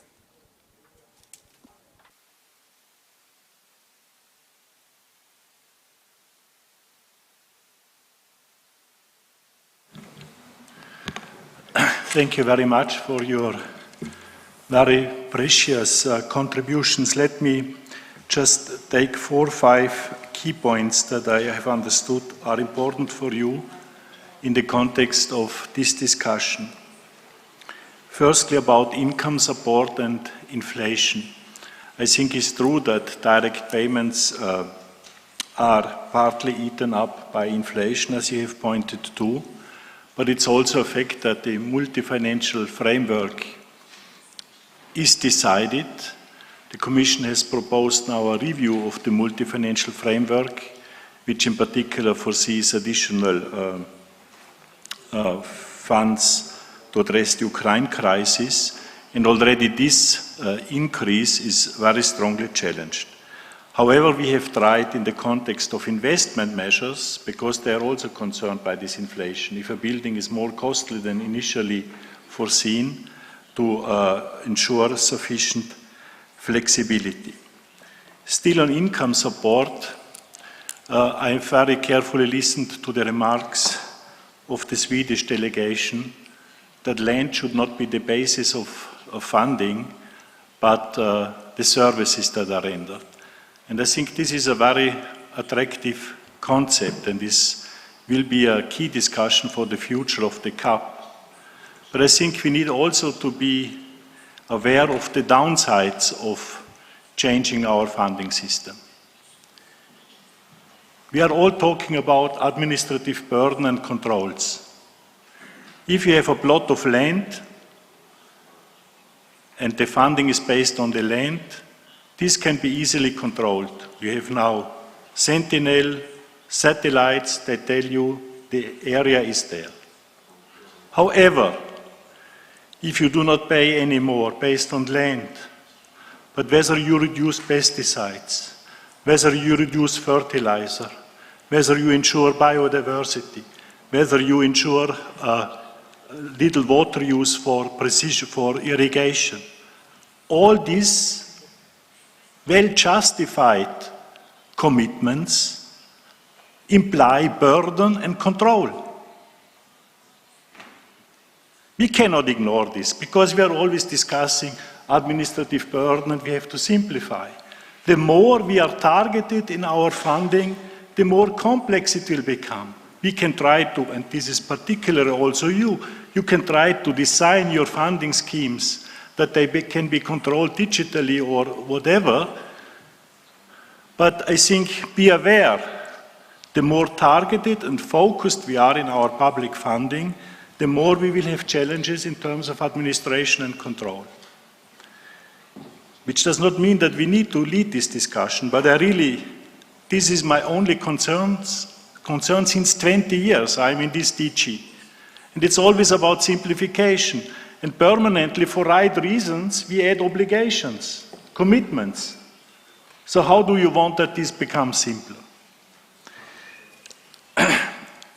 That's on the income support. On the role of Europe to provide food security, I think many of you have referred to that it is important that Europe provides food security for our citizens, but also global security contributes to it. But I think we need to be also honest now. What is our objective?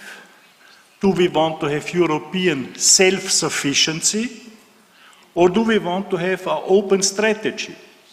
Because we also rely partly on imports, fertilizer, energy. Secondly, we have an internal market, a single market, which is considered to be a key element for food security in Europe. And then we have discussion of national food sovereignty. How does this go together? We have short supply chains.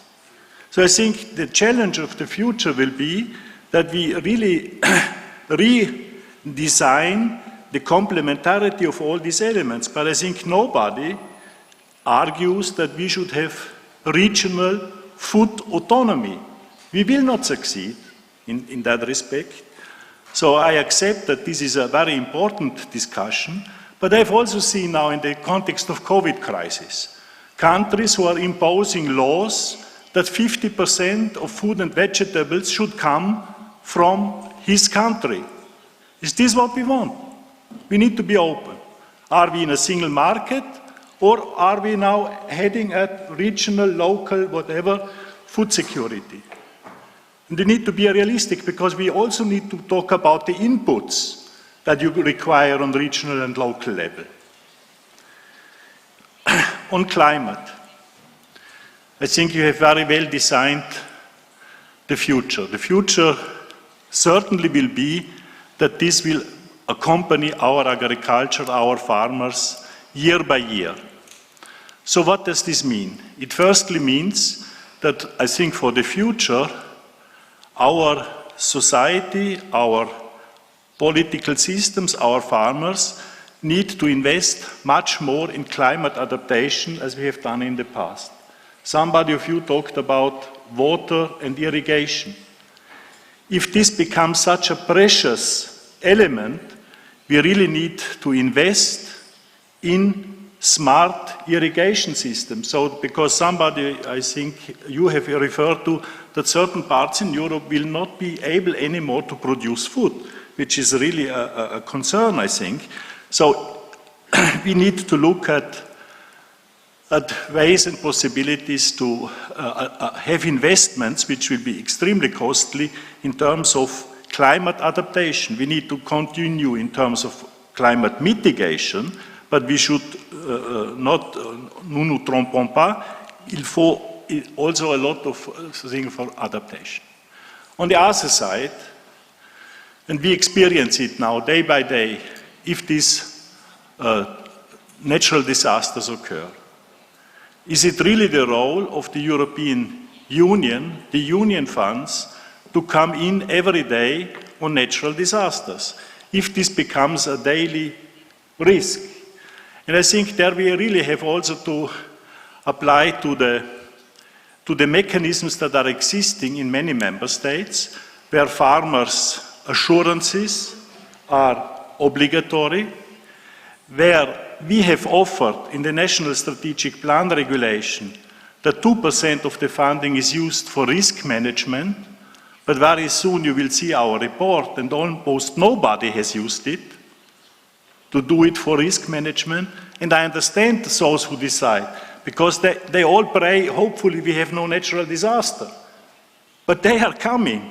So I think this question of reorienting the national strategic plans and looking at risk management will become a key topic for the future. Finally, quite a number of you have referred to new technologies. Digitalization, precision farming, agroecology. And I really think wholeheartedly that we cannot meet this challenge to produce more with less without relying on new technologies, new practices. I really think this. Now, I also think that there is no silver bullet, one technology that will address all these challenges. We need to fully exploit all the techniques which are available, from precision farming over, certainly, and we will discuss it later, new genetic technologies and other elements. But one thing is also clear to me. We should not overestimate the speed of change that these new tools, these new techniques, digital tools will provide. It takes a lot in terms of investments. It takes a lot in terms of skills. Who trains all these 7 million farmers who are out there? Who ensures that a 57-year-old farmer uses a drone to find out whether his land still needs fertilizer or not? So I think we need also to be realistic in terms of what we can do in terms of changes in technology. It is costly, it requires skills, it requires advice. And I think, therefore, that what we have done in the national strategic plans, and many of your countries have done, to put a lot of emphasis on training, advice for farmers, is hugely important. I think these were the main remarks I wanted to make on the points that were raised. Many thanks. Hvala lijepo glavnom direktoru DG. Thank you very much, Mr. Butcher, for your final considerations. Now I invite you to take a family photo here in this plenary hall. Please, the left side and the right side move towards the middle. After that, we will have a short break until 10:15, so 12:15, and then we will go on with our next topic of GMO, Declaration on GMO-free Alps. So please move towards the middle of the plenary hall so that everybody could be in the family photo. Thank you very much.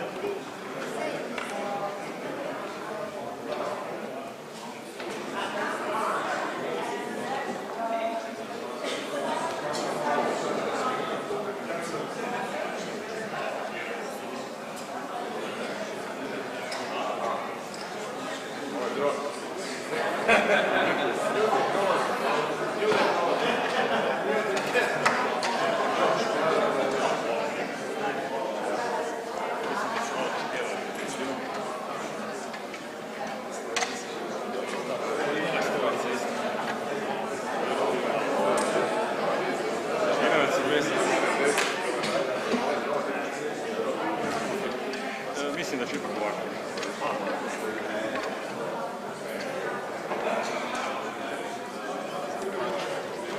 Da, vidim. Stajem se, nervirano se.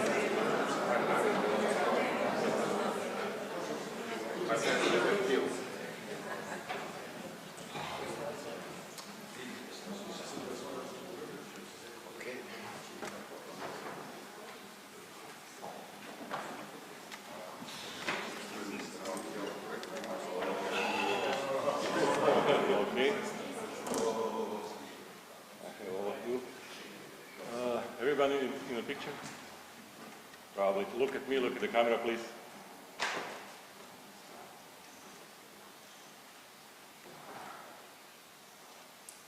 Thank you.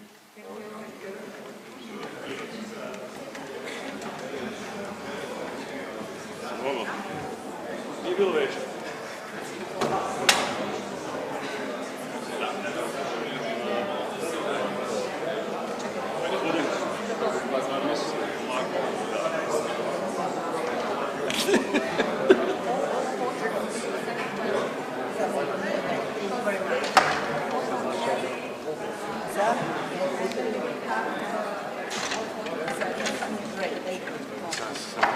Do koutka. Puštam.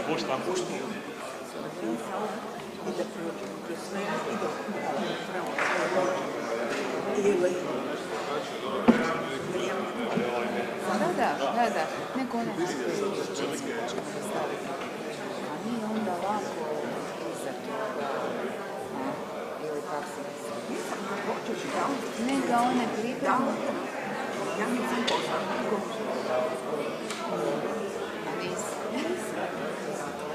Ima poslala kao neki kao tajnik podatak. Nego one pripremno pošalju. Poslat ću ono što mi reći ću, nek oni pošalju. A kad hoćeš da objavljuju? Kad čim budu gotovi, nek mi pošalju.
We will continue with the session. Please enter in the room.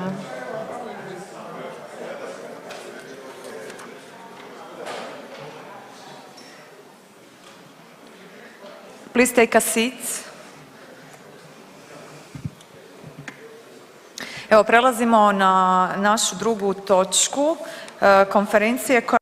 So we are now starting with the second item, which is on the declaration on GMO-free Alps-Adriatic-Danube region and on the review of the proposal for new regulations concerning new genomic techniques plants and concerning production and marketing of plant reproductive material. I would like to tell you that with the declaration of the Croatian Parliament on the GMO-free Alps-Adriatic-Danube region, we wanted to emphasize that due to their biodiversity and our natural resources, which are also a resource for food production, are of immeasurable value, and that we must at all times advocate for their preservation. Using the example of the entire Alps-Adriatic-Danube region, it is important to emphasize the conditionality of high-quality food production, which is based on the everyday labor of family farms and their efforts to preserve and rationally use the resources used for this kind of production. The preservation and protection of these resources simultaneously impact the preservation and strengthening of rural local communities and people's decision not to leave the rural areas. In addition, within the nature-protected areas that have the potential for the development of compatible economic and tourist activities in their surroundings, the declaration warns of the importance of harmonious and sustainable coexistence with nature and expresses support for environmentally sensitive and organic farming, as well as for the preservation of biodiversity as a pledge of a safe future for this and generations to come. That is why we are of the opinion that it is important to support the member states in their decision to be GMO-free, and that it is necessary to continue to finance projects focused on environmentally sensitive agricultural production, but also to promote and brand local and quality food, and to focus more on organic agricultural production and cultivation of GMO-free products, supporting their position and competitiveness on the market. Additional support for these activities would be provided by quality systems and adequate declaration of GMO-free products, as well as the establishment of clear criteria related to the labeling of GMO-free products and the strengthening of control authorities, official and reference laboratories for GMOs. The importance of these initiatives is also indicated by the fact that the European Commission continues to grant approvals for the registration of new GMO products for the use within the EU, despite the objections of the European Parliament and the decision of the European Court of Justice. And if we add to that the concern caused by the new regulations on plants obtained by new genomic techniques, and the production and trade of plant reproduction material, which are currently in the adoption procedure, I think it is the right time to open a dialogue and express our determination to maintain the status of an area free from GMO. The goals of relevant European documents, such as the European Green Deal, the Farm to Fork Strategy and the Biodiversity Strategy, are directed towards sustainable agricultural production and the preservation of rural areas. They include the goal of 25% of areas under organic production by 2030. Since organic farming excludes the use of GMOs, this declaration opens up space for strengthening organic production. This is precisely why we invited the countries of the Alps-Adriatic-Danube region to join our initiative, so that the entire area becomes free of genetically modified organisms. Today, I'm extending this invitation to the representatives of all other states' parliaments to join our initiative and make the necessary efforts so that support for GMO-free areas is accepted in their countries as well.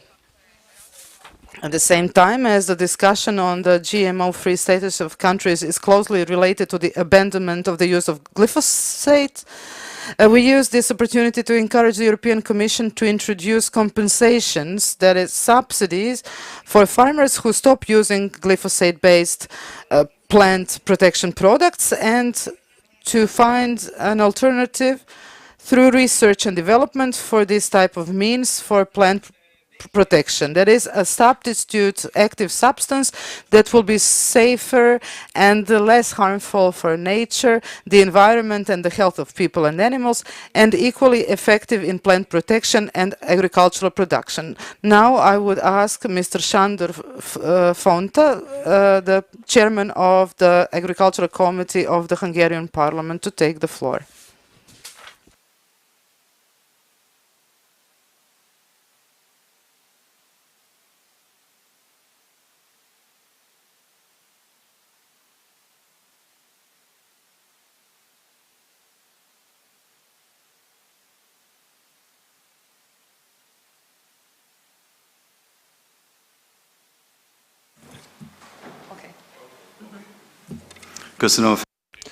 Thank you very much for the invitation and the opportunity. Distinguished Madam Mariana Petir, thank you for organizing this event and this conference. Hungary, with the advances of genetic engineering and taking into consideration the potential hazards and long-term effects on human health and wildlife, still see that this area is indeed highly unpredictable. And if these GMO products are released into the environment, then it is virtually impossible to monitor those or recall or reverse them. Therefore, Hungary considers the regulation of activities related to GM crops as of strategic priority, and maintaining our GMO-free position. Therefore, 17 years ago, in 2006, the Hungarian Parliament, with the agreement of all parliamentary parties at the time, adopted the GMO-free strategy of Hungary by a resolution of the Hungarian Parliament. And therefore, I would also like to thank the help of Austria that they provided back then. In 2004, when Hungary joined the European Union, Austria was the only country which firmly protected GMO-free countries and went against the majority in the European Union, because in the period of 2004, a vast majority of the leading countries of European Union agreed in the utilization of GMO crops. So thank you very much for supporting us in this strategy. Since then, this strategy of ours has not changed, and in fact, as of the 1st of January 2012, the GMO-free status of Hungarian agriculture has been constitutionally protected.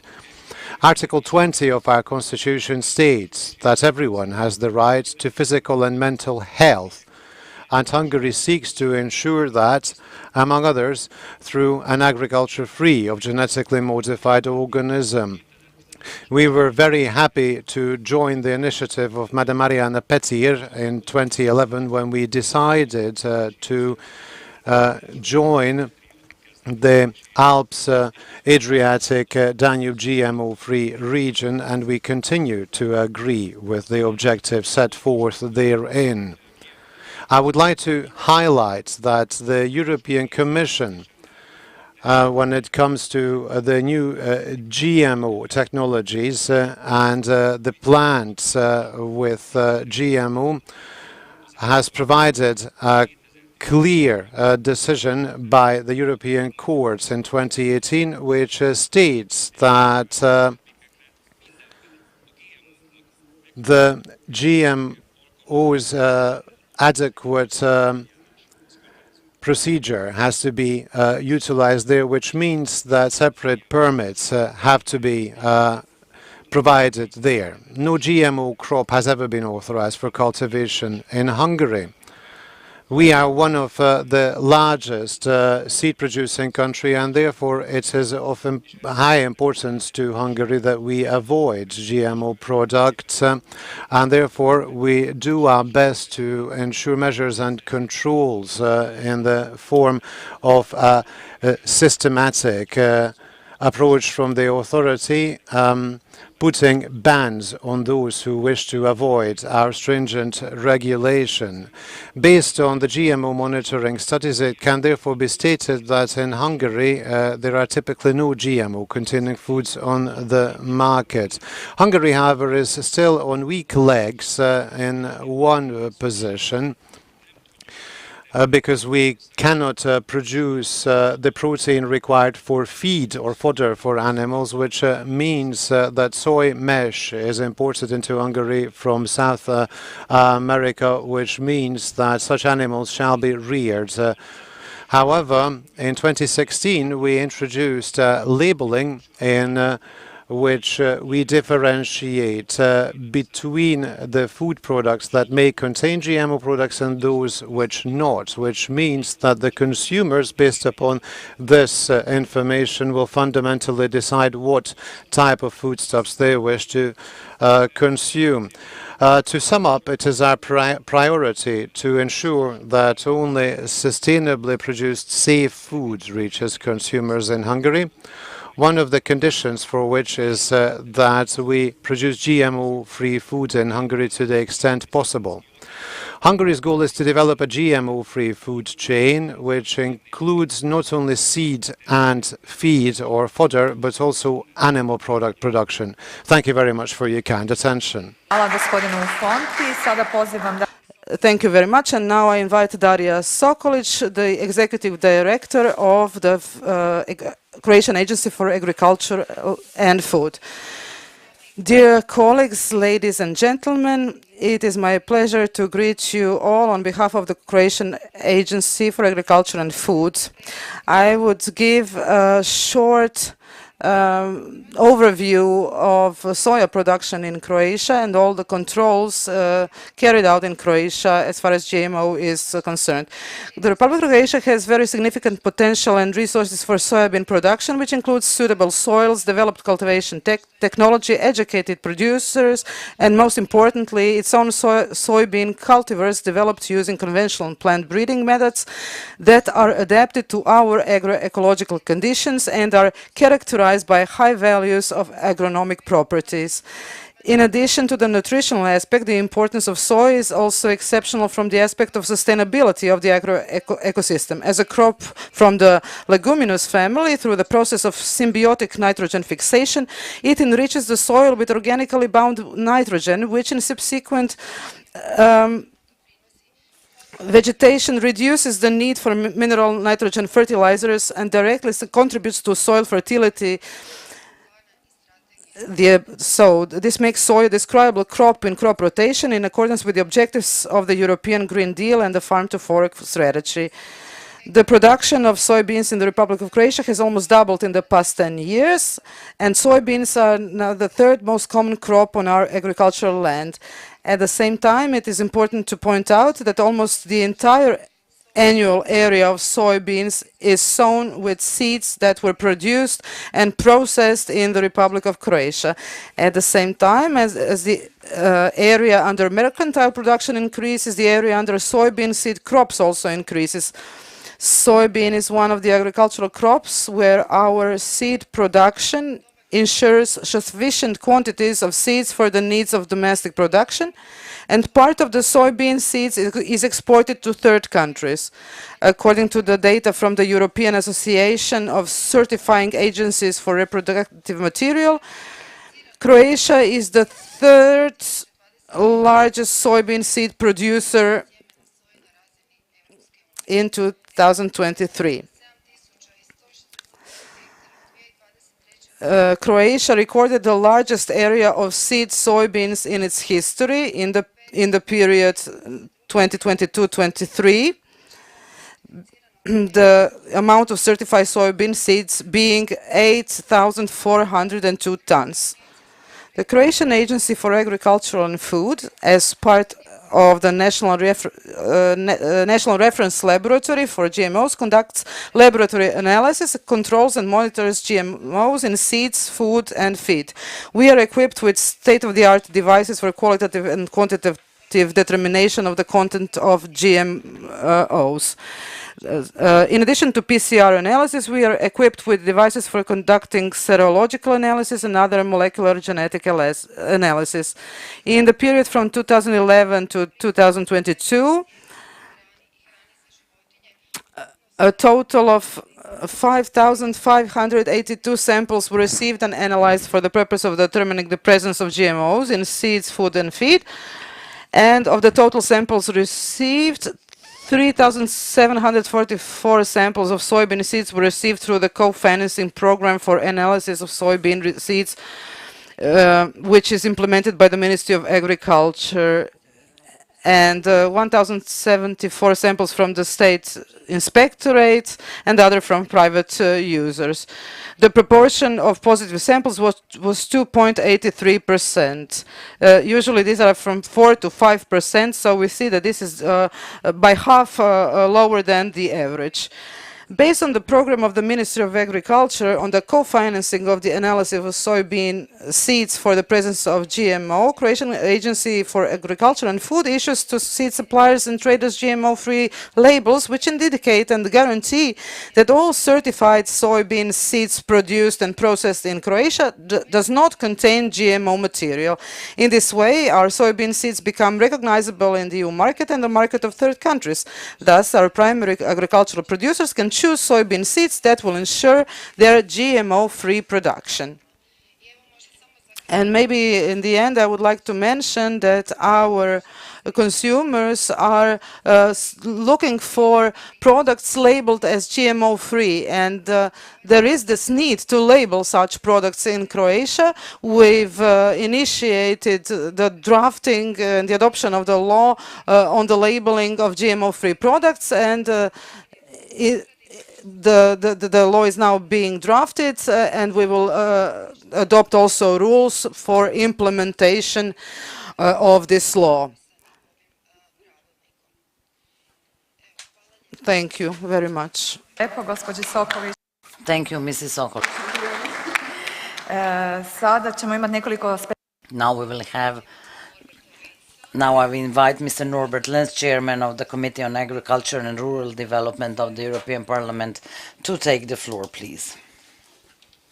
Thank you very much for giving me the floor. I will be very brief, as we just started the legislative process within the European Parliament, and as you may know, the Agriculture Committee is not in the lead of the Commission's proposal. It's the Environmental Committee of the Parliament, and as there is no position of the Agri Committee or the Envi Committee, I just can speak on behalf, or I can present my own opinion and not the opinion of the European Parliament or the opinion, majority opinion of my committee.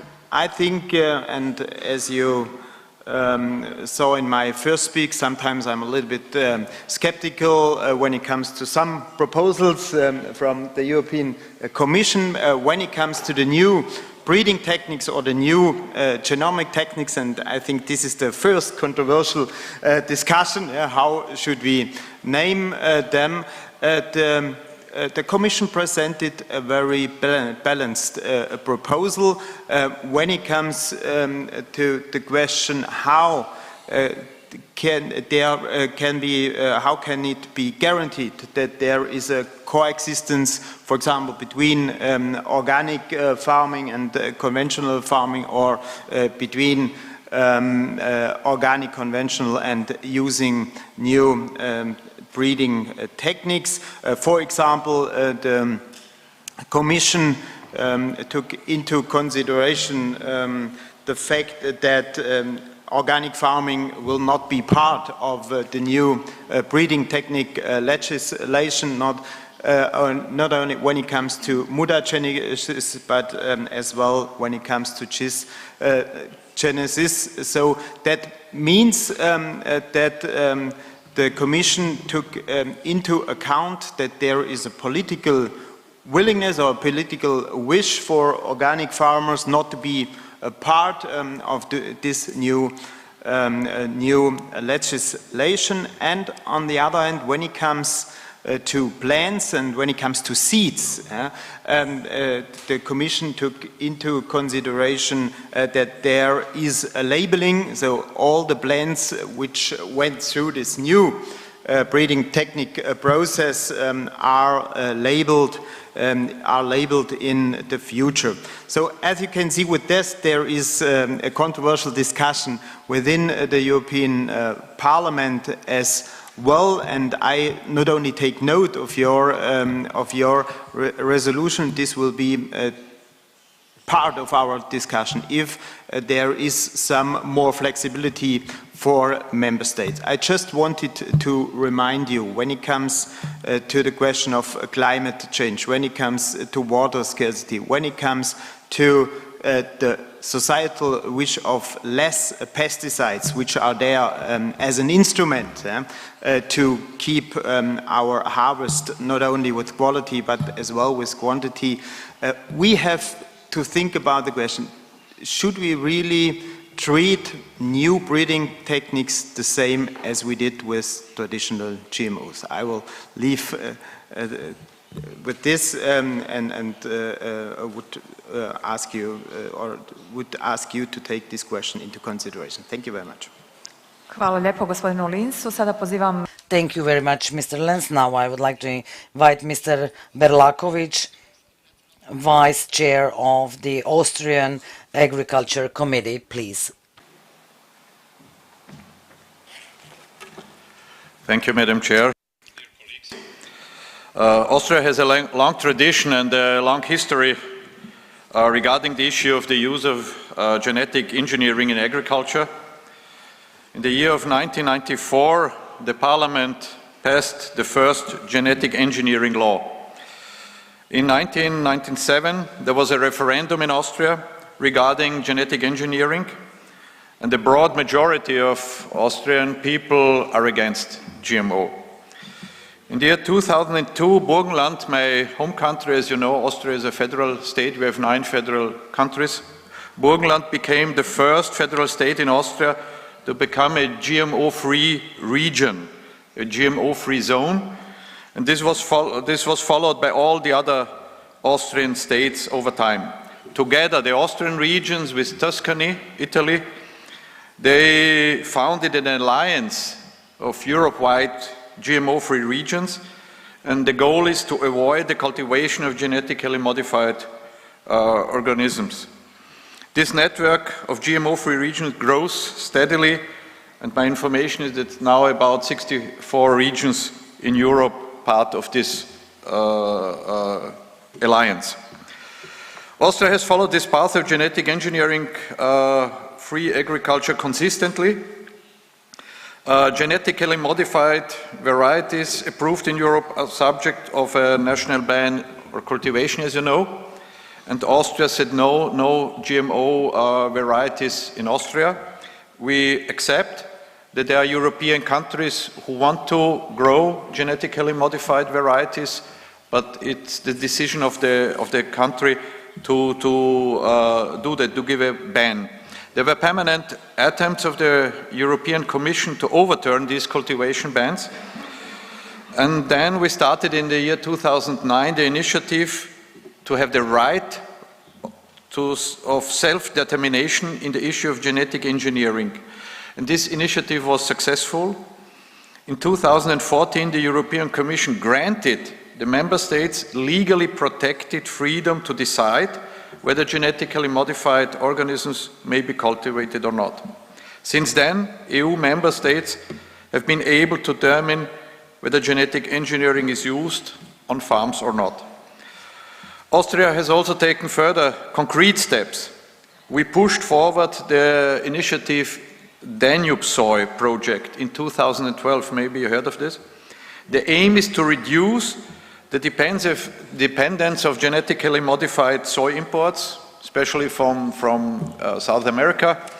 Austria also imports a lot of GMO soybean, and to raise a GMO-free production in Europe, to become independent in Europe and produce GMO-free soybean.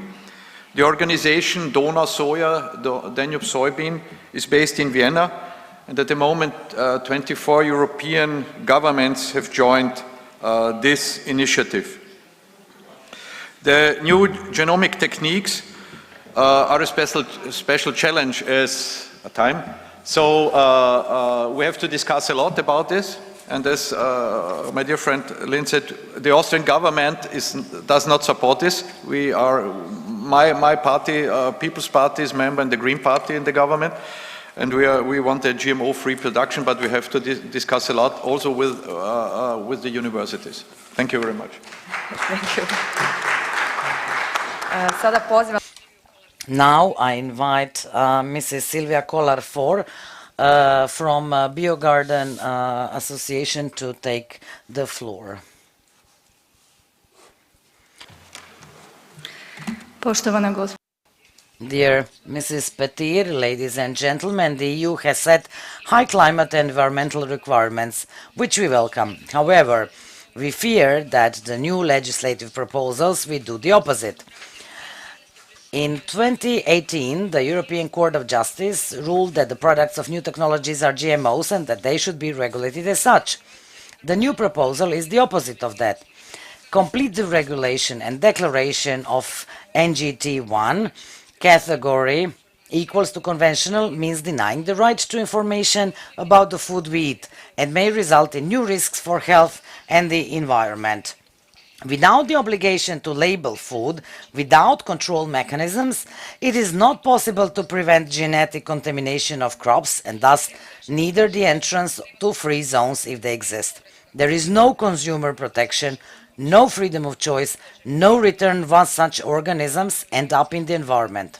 Also, the proposal for a regulation for the category NG22 cancels the right of states to request a limit for their area. Although there is talk about the potential of NGT for climate change, most GM species awaiting approval are not resistant to abiotic stresses but tolerant to pesticides. This means more pesticide use. So how can we expect to license to use glyphosate until 2034? For now, species resistant to climate change are only a promise, a good idea, but not a reality. Sources are only good idea, but this is not reality. There is not one gene for resistance, but a series of complex plant traits. Everything depends not only on the genetics of the plants, but also on the growing condition. Let us look at the Croatian situation. How can we succeed? Associations across the EU are wondering, do the new laws open the door to biopiracy? The draft law on seeds is not aimed at preserving biodiversity, but at exploiting it with profit goals, while at the same time numerous administrative burdens lead to the reduction of actors involved in biodiversity conservation. I want to live in an EU that protects its citizens and the environment, that has high standards and adheres to precautionary rules, that before we release something into the environment we determine whether it is harmful or not. I also welcome technological progress, but not at the cost of reducing concerns for citizens. If the EU wants to achieve the goals it has set itself, then its laws should enable the same, not the opposite. Now I would like to invite Mr. David Page, Best European Organic Young Farmer in 2022.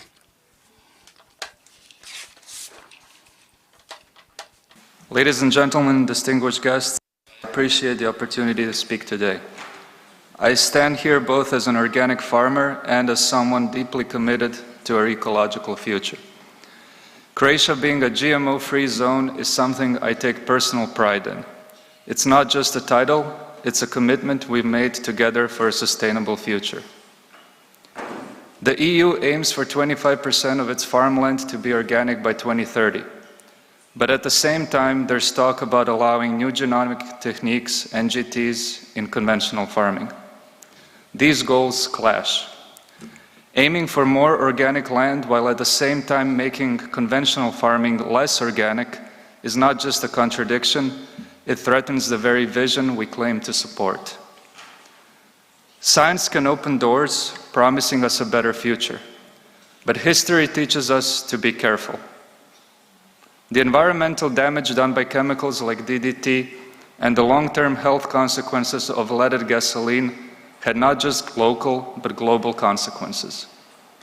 Mistakes are made in the name of progress.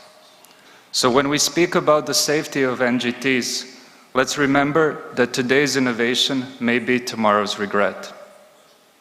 Is the push for new genomic techniques really about solving farming challenges, or is it a backdoor to introduce GMOs into our fields? Beyond science, we have an ethical responsibility to both our land and our people. We must ask ourselves, what is the true agenda? As we find ourselves at the crossroads between new technology and ethical farming, let's not lose sight of what's most important: the health of our people, the biodiversity of our lands, and the integrity of our traditions. Having lived in the United States and witnessed firsthand the impact of bad farming policies, I am all the more proud of what we accomplished in Croatia and in the broader region. But pride is not enough. To preserve what we built, we must be active and alert. Let's actively defend our GMO-free status by rejecting new genomic techniques as they fundamentally contradict our ethos of sustainable and ethical farming. The choices we make shape the future we are building. Let us make decisions that will stand the test of time. Thank you. Hvala puno Davidu Pejiću na ovom inspirativnom govoru. Sada Thank you very much, Mr. Page, for this very inspirational speech. Now I open the debate. Mr. Kučera from the Czech Parliament. Ne?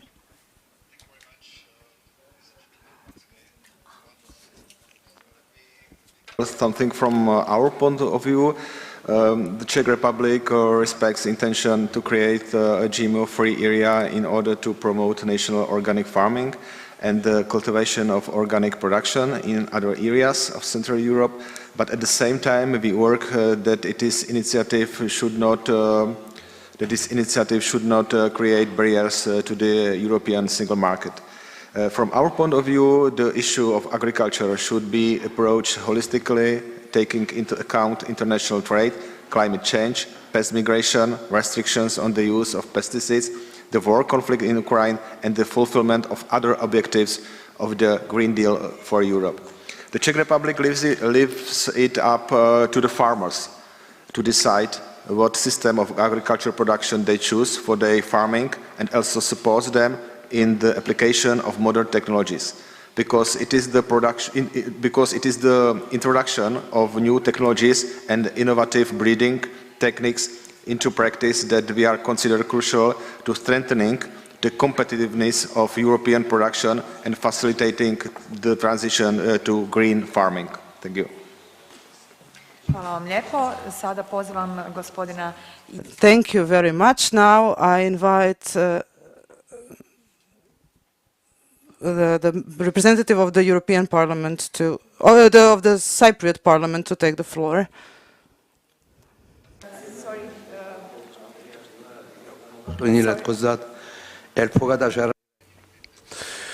Dear colleagues, the Croatian Parliament's initiative to adopt the declaration promoting a GMO-free Alps-Adriatic Danube region aligns with the shared values under the Green Deal and EU strategies from farm to fork and on biodiversity.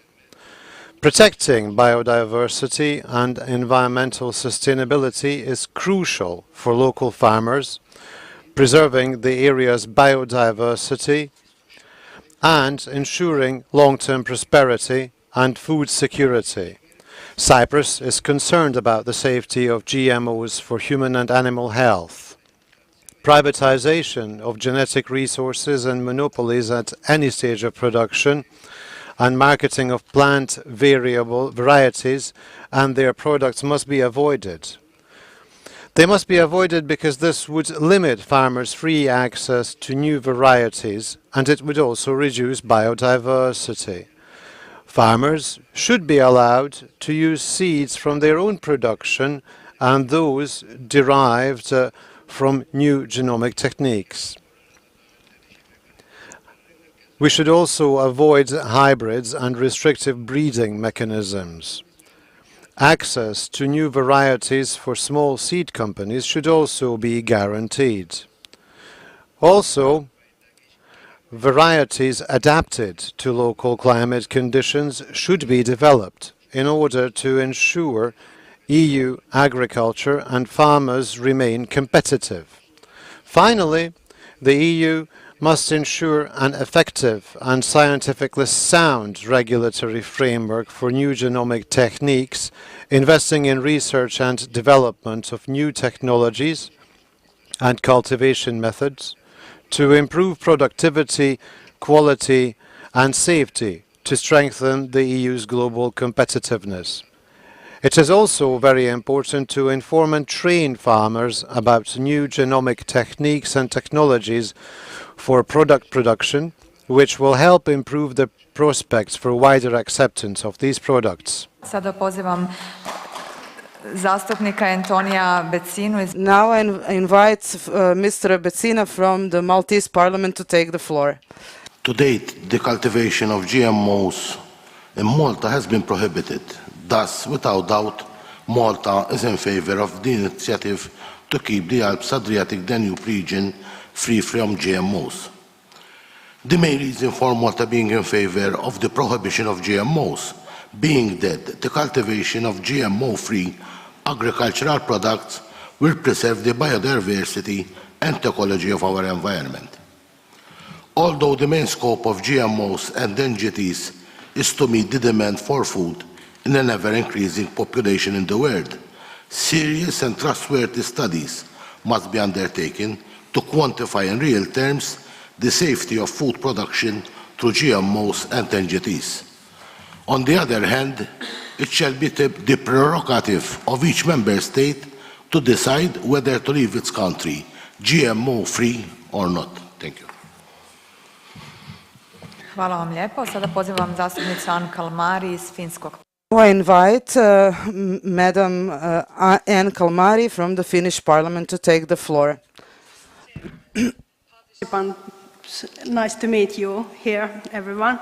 First of all, I have studied plant breeding and GM technique, so I know what I speak about. Genetic engineering is not the same than old GM techniques, but please listen to me when I say there is many threats to avoid.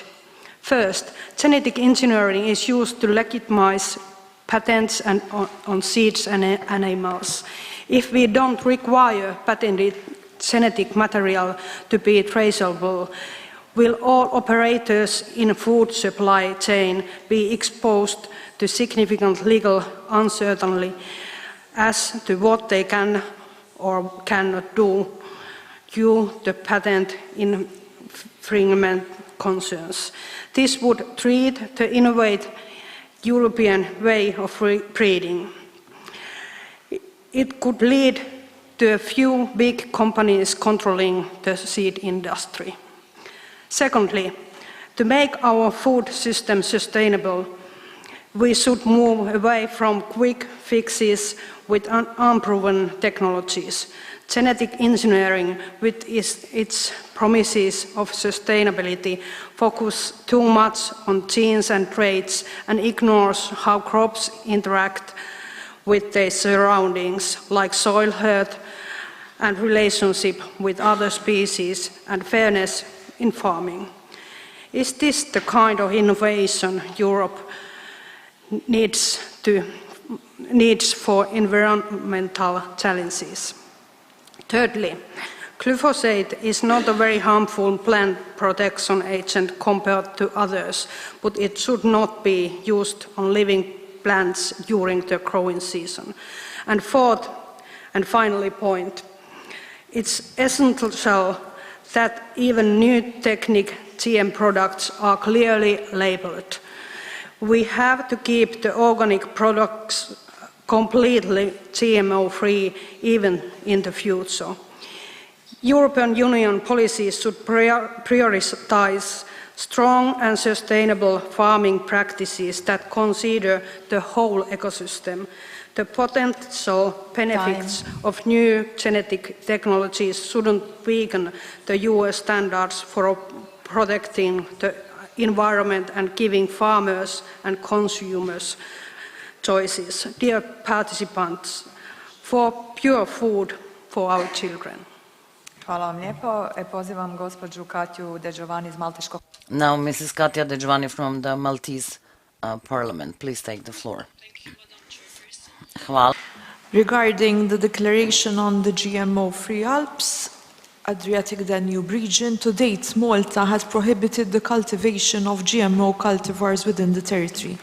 It is for this reason that Malta is in favor of initiatives conducive to maintaining the Alps-Adria-Danube region GMO-free, with the objective to preserve biodiversity and ensuring the environmentally responsible and ecological cultivation of agricultural products.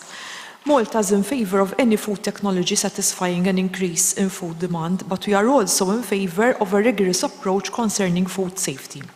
We must also ensure that such technologies are available and not cause disparity between farmers in countries with a lot of resources and other countries where resources are somewhat limited. Nevertheless, given the current ongoing NGT developments and considering that not all countries have the capacity to dedicate regions in being GMO-free, it would be thus appropriate to acknowledge the abilities for different member states to adopt a region-free approach. Furthermore, such decisions should be open to member states to decide on how to deal with their own situation, as this can be indeed very particular. Thank you. Hvala vam lijepo. Pozivam Thank you very much. Now I invite Mr. Luca De Carlo from Italian Parliament to take the floor.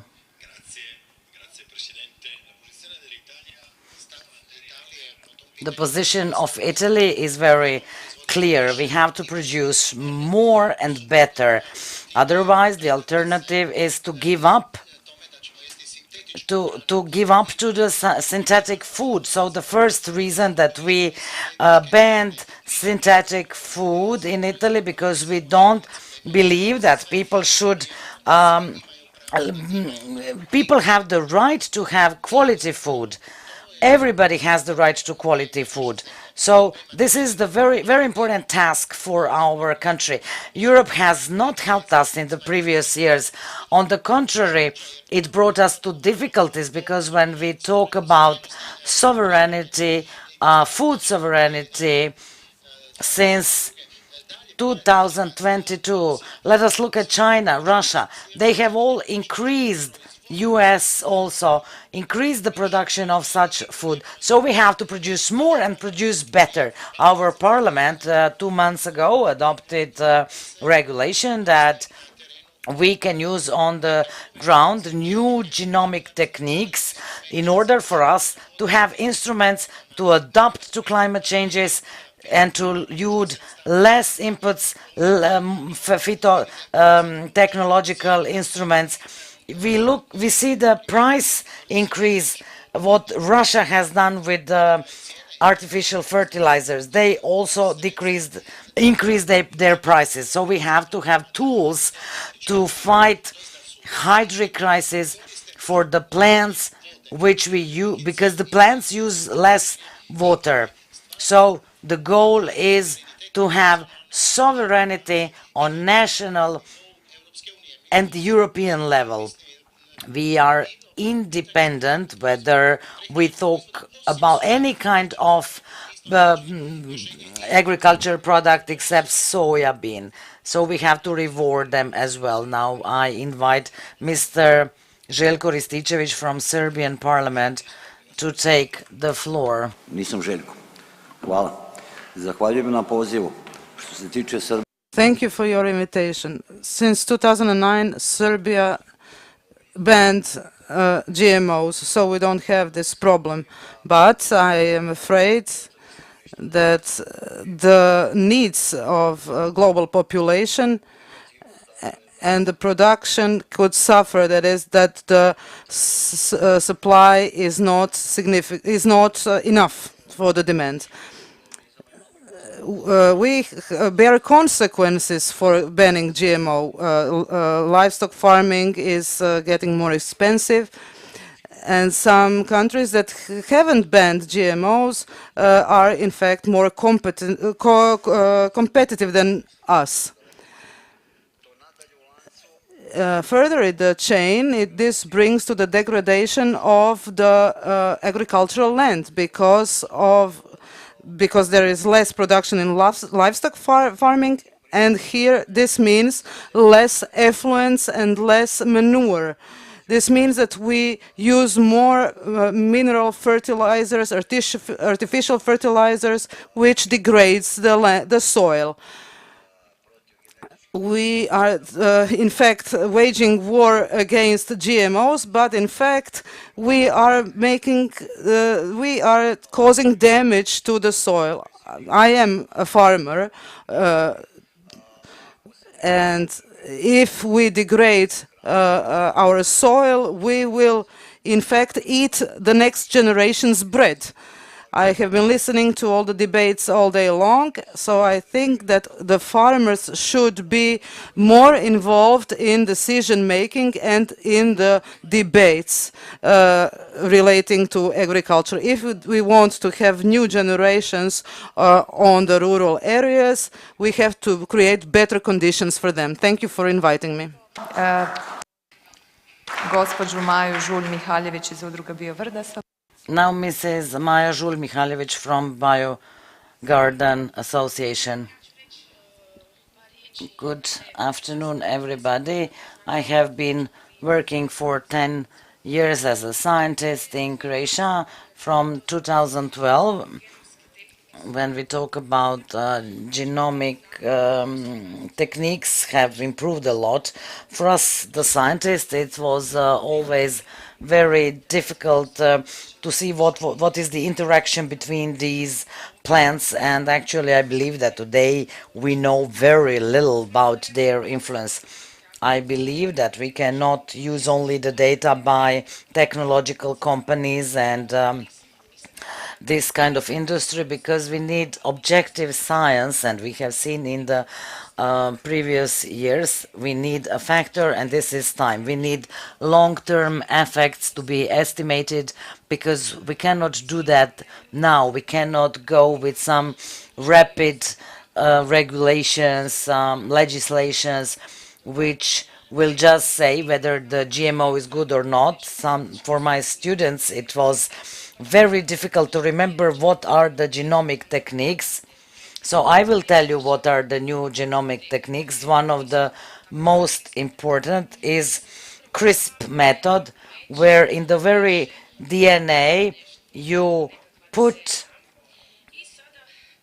kind of antenna, and everybody is trying to tell us now that this is like a classical conventional breeding.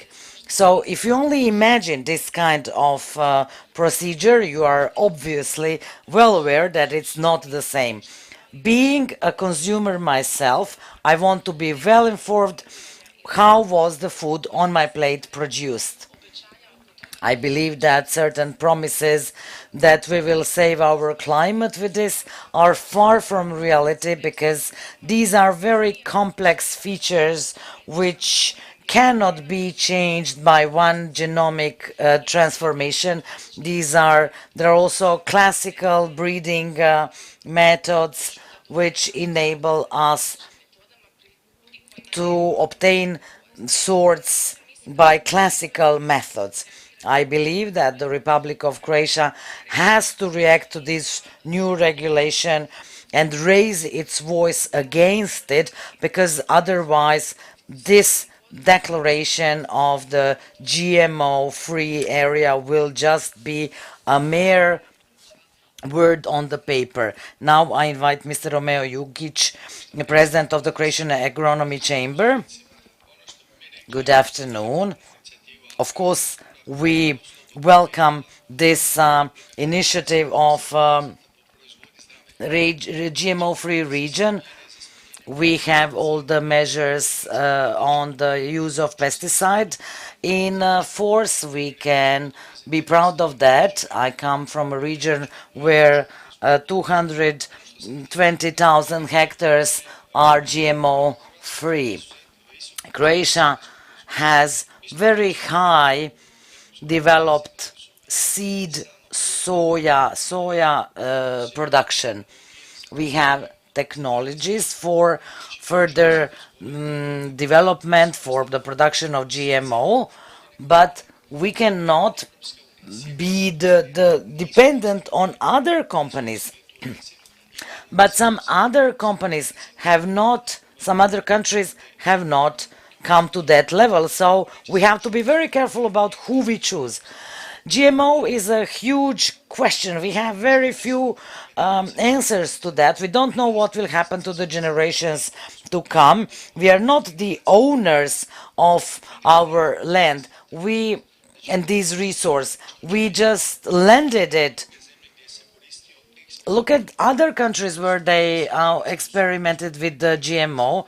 They lost their autonomy. They had these crossable species now, so they lost their autonomous species. We have to emphasize that we are standing for the healthy food. The European Union stands for the healthy food. What will come with crossing in the nature? Are we ready to take that additional step? We need more information.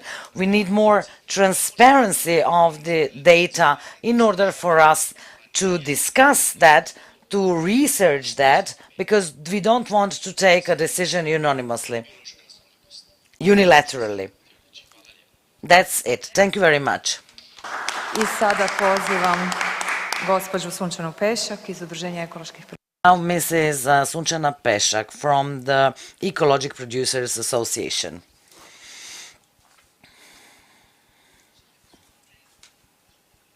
Mikrofon. Gospodine Jukić, mikrofon isključite. Hvala. Thank you. I would like to say something about the new seed law, which drafts, which we welcome, but we are afraid that the new measures which require the registration of small farmers will have the opposite goal.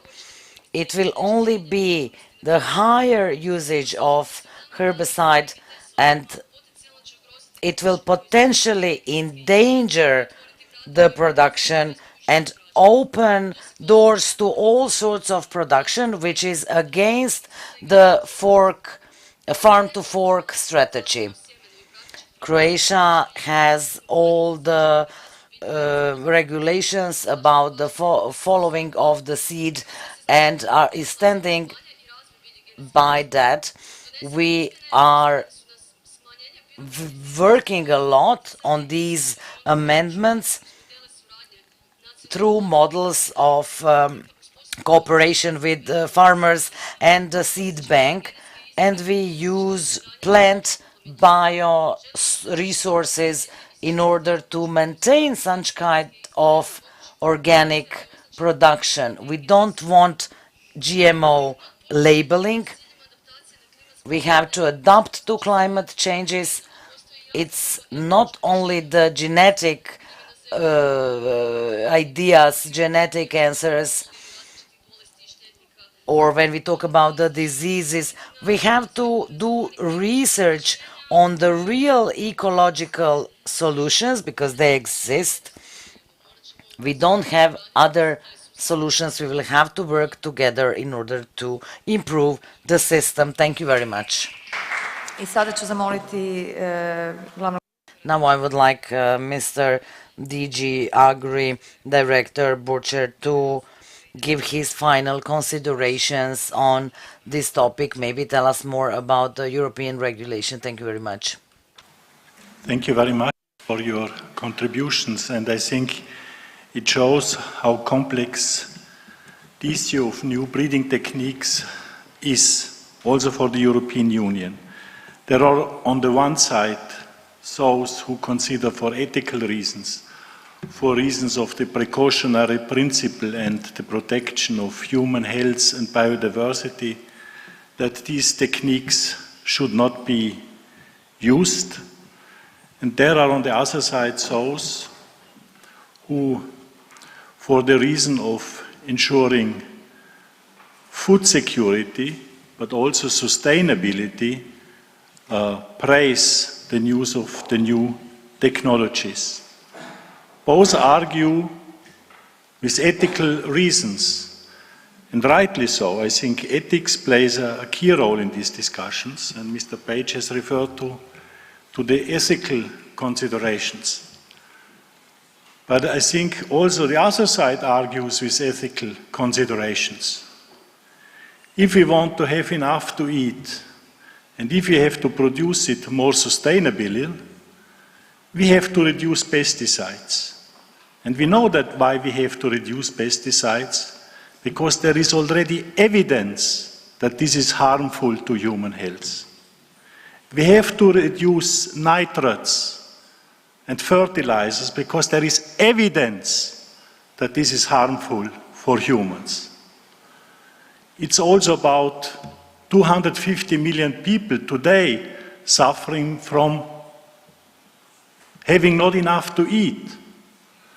And if the use of new techniques can help to address this issue, this is also an ethical issue. So I think this is a fair discussion and an important discussion. But there are ethical arguments on both sides. Now the European Commission, when it has proposed this proposal, has not taken this lightly on its shoulders, I can tell you. There have been impact assessments. They have been looking at human health aspects, at biodiversity aspects. There were also considerations of to what extent these new techniques can help us to make agriculture more sustainable.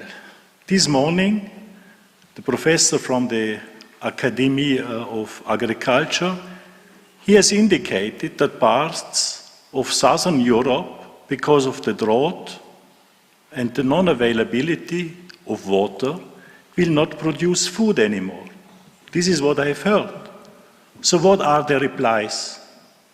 What kind of replies do we have? I hear from many corners that we should produce more sustainable. We have had this discussion, and Norbert Linz remembers when we have proposed the farm-to-fork strategy. Less pesticide, less fertilizer, more organic, more microbial, less antimicrobial, with consequences on the agricultural production of losses, depending on the areas, up to 10–15%. And we have said, but that doesn't matter, because we will need to prevent food loss. We need to have new techniques that will help us to produce with less, more. So I think this is why the European Commission, after a long process, has come forward with this proposal. And believe me, I've been working 10 years in DG Research and Innovation, and I had a lot to do with this discussion, and in particular with the judgment you have referred to on 2018 and its interpretation. But one thing is clear from this jurisprudence, because it was quite disputed, this jurisprudence, also from the scientific side. But one message was clear: if you want to regulate this issue, don't leave it to interpretation. Make a new proposal that is subject to a democratic decision-making process in Europe. And this is where we are now. And I do not underestimate the arguments that are brought against and brought forward. The European Commission has made a proposal. Now it's up to the Council, it's up to the European Parliament to take a decision whether, to a certain extent, new breeding techniques, and you will apologize, I'm a lawyer, but my understanding still is that facilitation only exists for those modifications that could also occur in natural processes. Maybe this is a layman's approach, but this is what I have understood from the discussion. The changes for which we will foresee flexibility can also occur in real life. I come to the end. I think a key concern was what happens to organic farming, and you might not be sufficiently happy with this solution, but as it was already indicated, the rules foresee now that organic farming remains GMO-free, so also not these less complex genetic modifications will be allowed in organic farming. And there is labeling obligation of seeds. So these two elements should, to a large extent, allow also choices of citizens. The last point, I think, where the Commission felt that we still need to further look into, and I think some of you have referred to, there was concern in the past about big companies abusing these new techniques. And I think that is a point that we need to look into very carefully. It has also to do with patent rights that are related to these new genetic techniques. And I think here we need to have assurance that things that can occur in nature should be carefully, in that context one should carefully consider what the patentability of such processes is.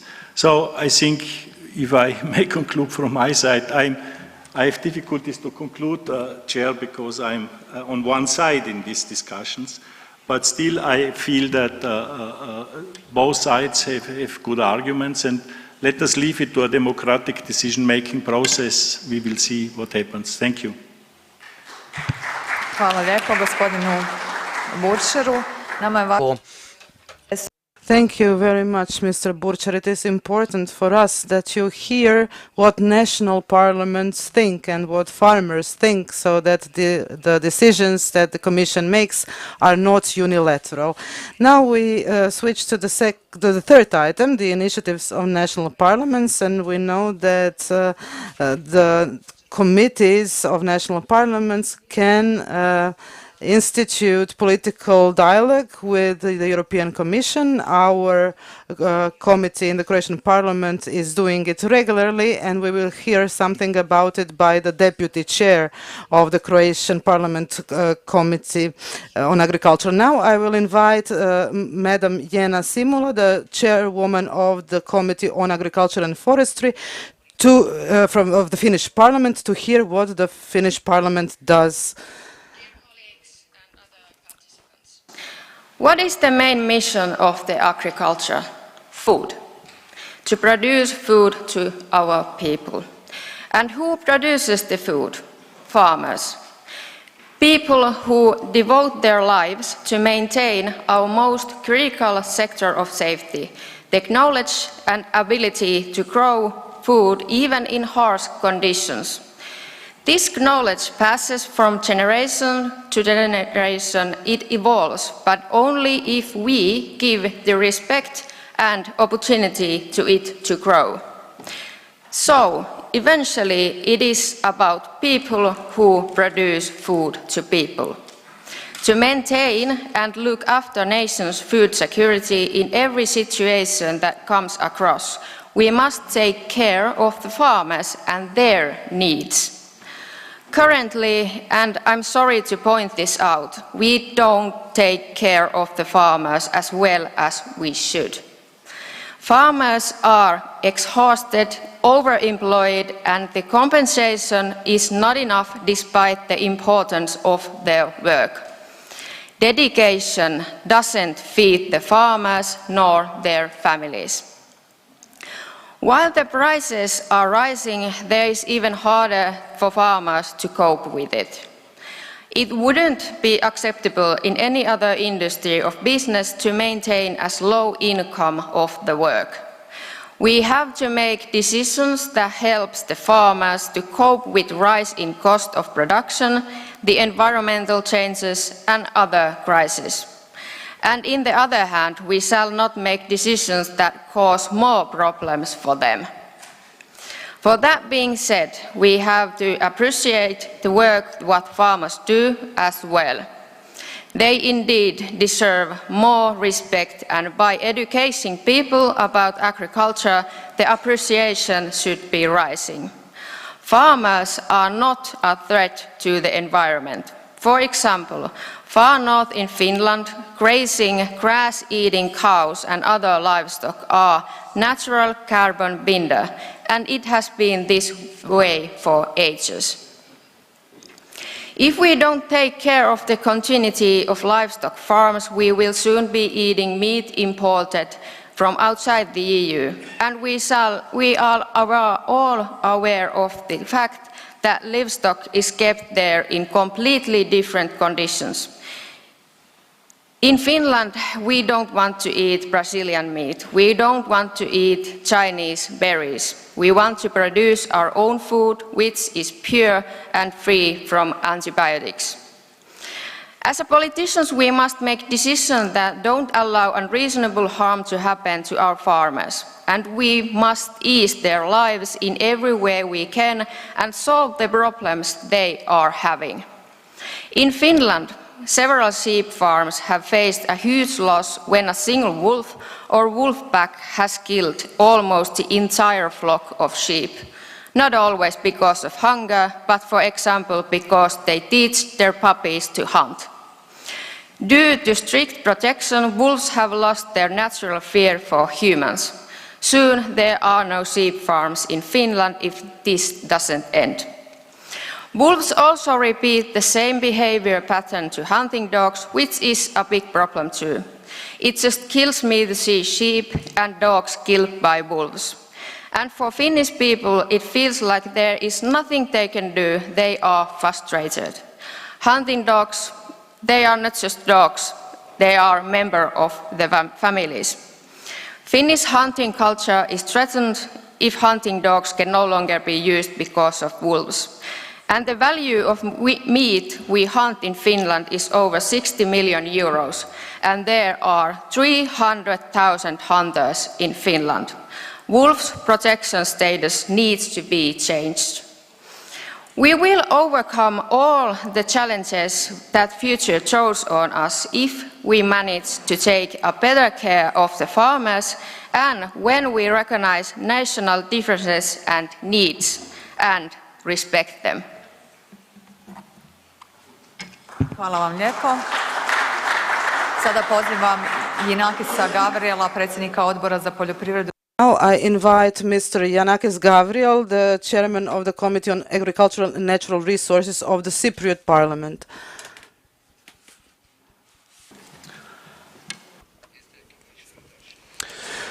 Distinguished colleagues, fellow members of Parliament, I wish to thank you for your kind attention, a kind invitation to address this conference, and I would like to commend the Croatian Parliament for this initiative. The Standing Committee of the House of Representatives scrutinizes Cyprus's strategic plan for common agricultural policy, involving all stakeholders and examining concerns raised by farmer organizations, while also exerting pressure on the executive branch to meet national and European commitments.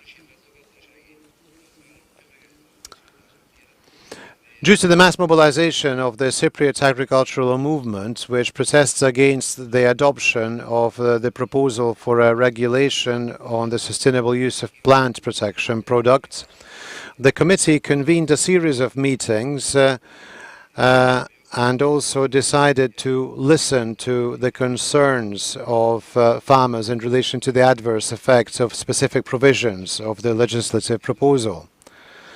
The reservations of farmer organizations are reflected in the opinion submitted by the committee in July 2023 in the framework of a political dialogue.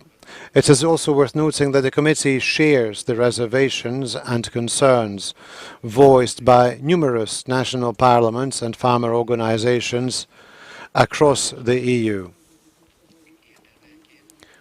As a general principle, the committee supports the safe use of plant protection products and the gradual reduction of their use in the interest of environmental protection and public health.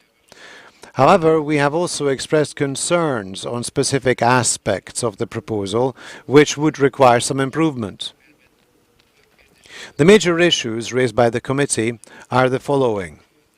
The committee stresses the need for the proposal to take into account the specificities of each EU member state and draws attention to the particular difficulties that the primary sector in Cyprus is facing. These difficulties are due to the fact that certain plant pests are intractable without the use of pesticides. The committee also highlights how climate change-related extreme weather phenomena in Cyprus facilitate the spread of organisms harmful to plants. Moreover, the committee shares the concerns voiced by other national parliaments about the broadness and vagueness of the term sensitive areas where pesticides will be banned. A broad ban would impose disproportionate restrictions on farming, which would negatively impact the conduct of agricultural activities in Cyprus, and therefore there is a real need for redefining the term sensitive areas. Another point is that in the case of small EU member states like Cyprus, the implementation of the proposal is anticipated to impose disproportionate costs and administrative burdens on the competent authorities and farmers. In particular, due to the structure of the agricultural sector, most Cypriot farmers who grow a variety of crops in small plots would find it practically impossible to apply integrated pest management regulations. Additionally, a significant number of plant protection products have been removed from the European market, making it extremely difficult to control many of these pests and diseases. The weather conditions in Cyprus, which favor the rapid development of serious insect pests and fungal diseases in crops, are also another factor to be taken into consideration. In relation to the requirement for integrated management of plant protection products, the representatives of various farmer organizations have stressed the urgent need for greater national flexibility and also the importance to consider unique circumstances of each EU member state. As they underlined, granting small farms a derogation would reduce administrative costs for small EU member states and small producers. The committee has urged European institutions to consider additional EU funding to cover the increased costs that farmers will bear in implementing the proposal, given the limited funding options available under the current cap, and to avoid that any costs are passed on to consumers. In conclusion, I want to assure you that the committee over which I preside will continue to contribute to the improvement of the EU legislative proposals by fully utilizing the valuable tools provided by the Lisbon Treaty. Thank you. Sada pozivam Tomasa Glogovskog, člana Odbora za europske poslove Poljskog parlamenta. Polish Parliament, member of the Polish Parliament, please take the floor.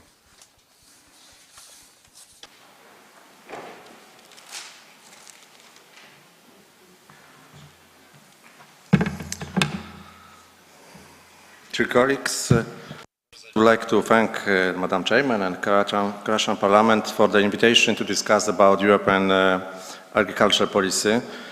Food production is, of course, one of the most important topics for everyone.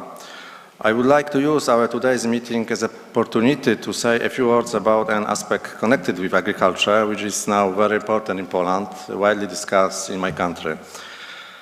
I mean the import of grain from Ukraine and the decision of Polish government to ban that import to Poland.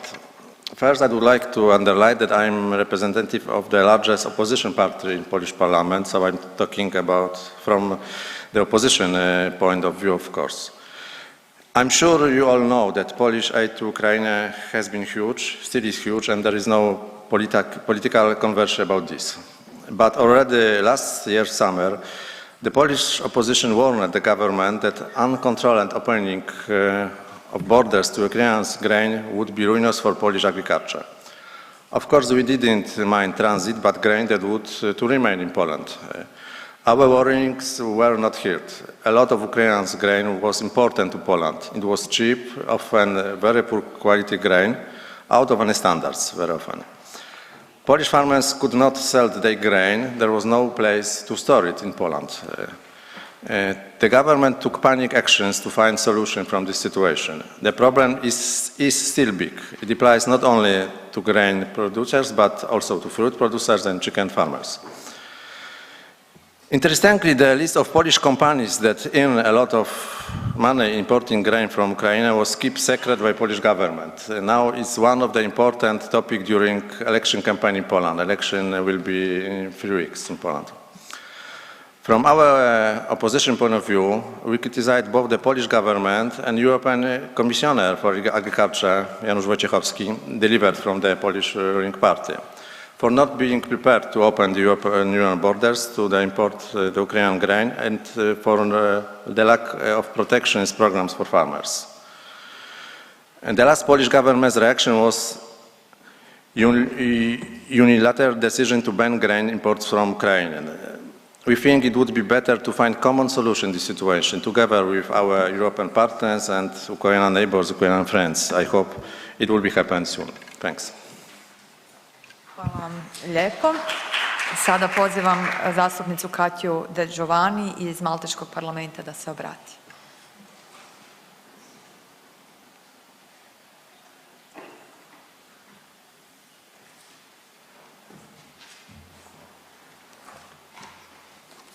Thank you very much, Madam Chairperson, colleagues, for the floor. So Malta's current agricultural program is working to stabilize farmers' income and to increase their resilience. Direct aid, in our case, remains an important source in keeping this sector viable. In addition, the dissemination of knowledge is another important pillar. Through farm extension services, farmers are given continuous and necessary training and knowledge of how to make better use of natural resources. Malta is also supporting investments in the processing and marketing of agricultural products, whilst continuing to invest in infrastructure which is beneficial to the agricultural sector. Such investments include the upgrade and modernization of roads in rural areas and the modernization of agricultural machinery. Furthermore, other measures which Malta is currently working on relate to increasing organic farming, encouraging a more sustainable agriculture, and to further attract young farmers to the sector. Ensuring sustainable agriculture and overcoming the problem of an aging farmer population is crucial in order to ensure food security in the future. As an academic and also a parliamentarian in our university, we really know that we need to encourage more students, and so Malta already has free tertiary education, but we are also giving a stipend to our students, and we are focusing on increasing some stipends in certain select areas as well. We have also worked on revising the law for land inheritance as well, so that we make sure that people actually have land in order to be able to be farmers, to be in the process of being in agriculture. We are also cleaning up our legislation, because with regards to agriculture, we had bits and pieces of legislation here and there, and we are now all putting them in one single act of legislation as a point of reference. Thank you all very much. Hvala vam lijepo. Sada pozivam Ružicu Vukovac. Now I invite Mrs. Ružica Vukovac, Deputy Chairwoman of the Agriculture Committee, to take the floor.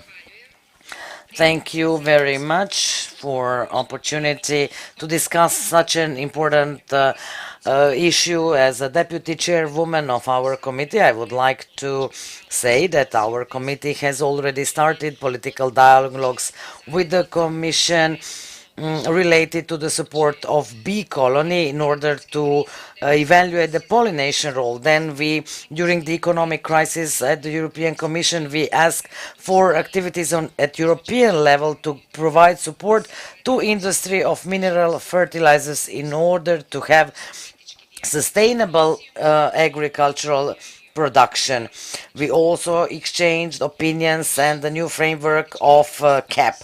Our latest political dialogue with the Commission from the January this year was about the maximum deadlines of the shelf life of frozen meat on the European market. This dialogue, together besides the Commission, we informed also the national parliaments, and the Ministry of Agriculture informed the Agri-Fish at the Council. We warned that the level of the food safety cannot be equaled with the quality, because the long freeze definitely loses certain features of the food and the taste. And this is also can be finally burden for the health system.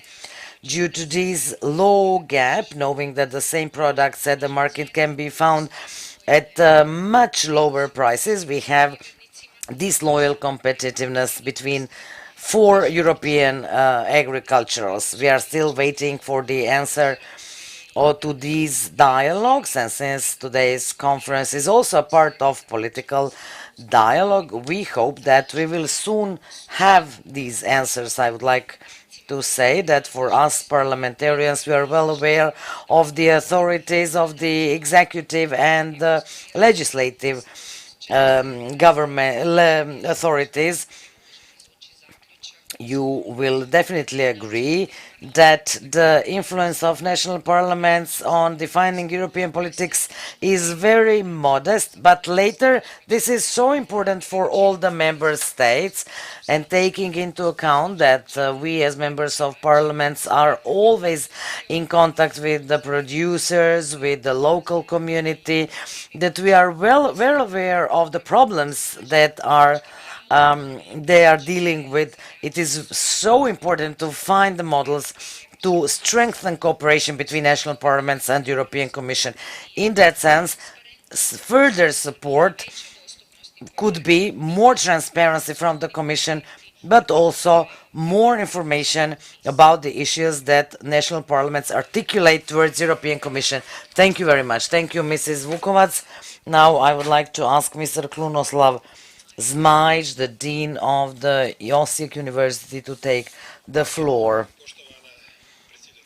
Thank you. Guests, colleagues, it is a pleasure to present in this parliament what are the views of academic community in the part related by the initiatives of national parliaments. There are so many factors influencing this sector: environment, water, soil, technology, agricultural production, labor market, digitalization, disturbances on the market. These are all topics for us scientists to deal with and then put these factors into our researches. It is important to include science when legislative framework is being drafted, especially for you members of the parliament. Therefore, I think that better cooperation, improved cooperation with the scientists and the members of parliament would be of great importance, provide flexibility, more efficiency and reaction to the challenges that the agri-farmers are facing in this time.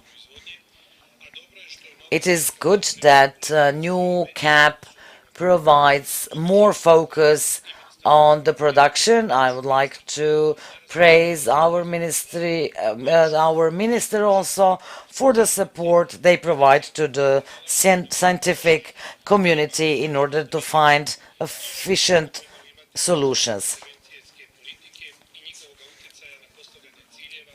We have to see what are our goals and then discuss them. Then we could have efficient implementation. We have climatic changes influencing food agricultural industry. These times do not allow us to go slow. We have to reconsider and take wise decisions. We need scientists who are able to provide answers, and initiative of organizing conference such as this one is definitely a good one. It can improve our positions. We see everybody from every sector of agriculture participating here, and we can reach the goals together. Thank you very much. Thank you, and now I will open the debate. I invite Mr. Jorge Martinez from the Spanish Parliament.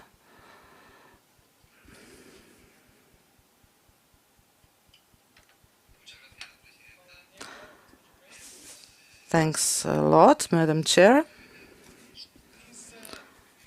From our group's perspective, we are committed to nature restoration because we believe that that if we protect nature, we will protect our soil, and thus that we will, and thus food security as well. We see that there are some sorts of production which are not in line with this security I was talking about. As for GMO, which is criticized, it is our standpoint that there are techniques existing which could contribute to improving the agricultural production. Also, we should use less phytosanitary elements in fertilizers, but new genomic techniques could be important so that we achieve, that is, produce varieties which would be more resilient to drought, for example. In my country, drought is something that happens very frequently, and it is an important element that we have to bear in mind when considering climate changes and climate actions. It is also very important that we take into consideration different countries, different member states. Equal conditions cannot be imposed on all member states because the conditions in those states are different. There are also countries where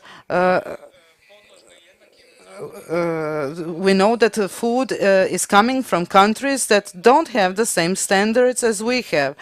So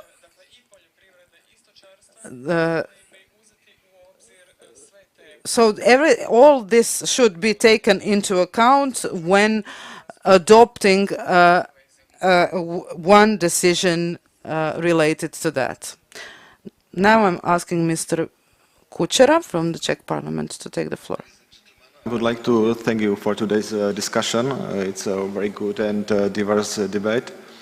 In our country, is running a very intensive discussion at the national level, in which representatives of agricultural community, NGOs, academia, and other interested parties were invited, as well as representatives of both chambers of the Parliament of the Czech Republic. The involvement of national parliaments is one of the key elements of the legislative process, not only in adoption of national legislation, but also in the context of negotiation legislation in the EU. Within expanding powers of national parliaments, the importance of cooperation with the other EU member states parliaments is growing considerably, especially on key issues such as common agricultural policy. So I would like to call for a more intensive debate and meetings of representatives of national parliament. Thank you. Hvala vam lijepo. Pozivam zastupnika Antonija Becinu iz Malteškog parlamenta da se obrati. Malta's agricultural sector, which is sustainable, competitive, resilient, and diversified, mainly to achieve food security and food autonomy, keeping in mind that Malta faces several challenges due to its size and location. At the same time, we need to protect our natural resources, preserve biodiversity, and enhance the social-economic fabric of the rural areas. The COVID-19 pandemic and the Russian aggression against Ukraine, coupled with the ongoing commodity price surge, is stressing out the importance of food autonomy in our country. In this context, Malta is undertaking various initiatives with the specific aim of providing adequate resources to meet future demands through environmental and climate objectives, fair income for farmers, improving the rural conditions and infrastructures, the introduction of new technologies, and digitization, as well as farm resilience. Such initiatives include the providing of a fair income for our farmers and their families by reducing the income gap between the agricultural-related activities and other sectors of the economy. Improve the rural conditions of the related infrastructure, like the reachability of more farmers to new water. Achieve sustainable agricultural practices through the conversion to organic farming so as to contribute more to the Green Deal targets of the European Union. The introduction of new technologies like hydroponic and aquaponic farming, helping farmers, especially young farmers, in the acquisition of agricultural land holdings for cultivation purposes, providing the necessary support to various farming sectors presently undergoing difficulties, such those related to beef, dairy, sheep, and tomatoes, and providing the necessary training to farmers so as to make better use of the natural resources. Thank you. Hvala vam lijepo. Thank you very much. Now Mrs. Teresa Macias from the Spanish Parliament.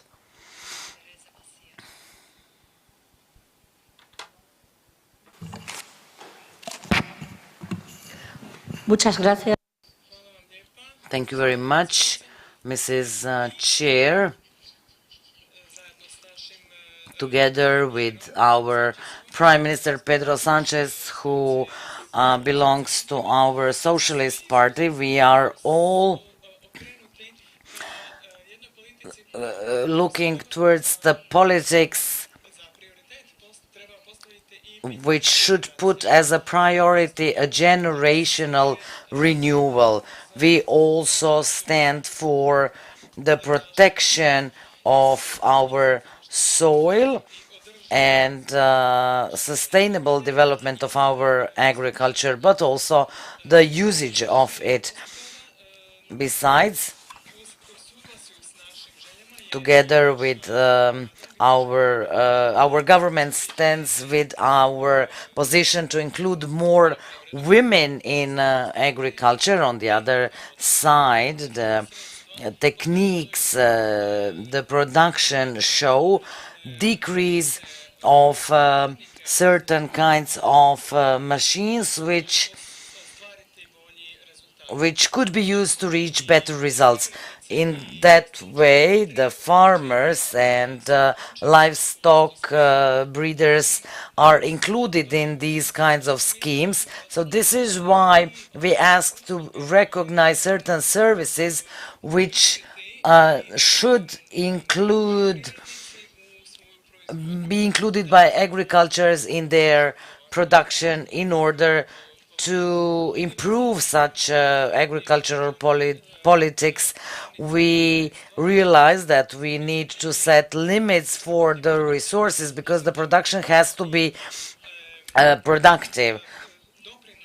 We need contributions in order to protect our territory because we have farmers who believe that they would be able to use these funds from CAP in a perfect manner, but we agree with them, but we would also like to relay the message that we need a clear will and follow the principles which have been adopted jointly. Thank you very much. Mr. Leonard. No, Mr. Rističević. Obviously we all want healthy people, healthy plants. The question is, are we completely honest about that we have to feed the population on the planet? I will try to provide initiative which implies that we have taken more from the nature than we have given it. This brings us to a lot of diseases coming from tropical countries to Europe. I will talk about diseases and especially contagious diseases.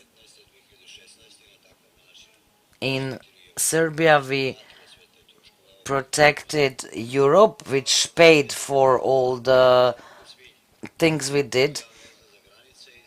And then we talk about African swine fever. So when the swine is endangered, it can run around 100 kilometers. The swine doesn't know what is European Union and what is not European Union. So the diseases that we have, I believe in European Union there are resources which should also include solidarity when we talk about diseases, because economic losses that certain countries can suffer should also be the matter of solidarity. We lost 80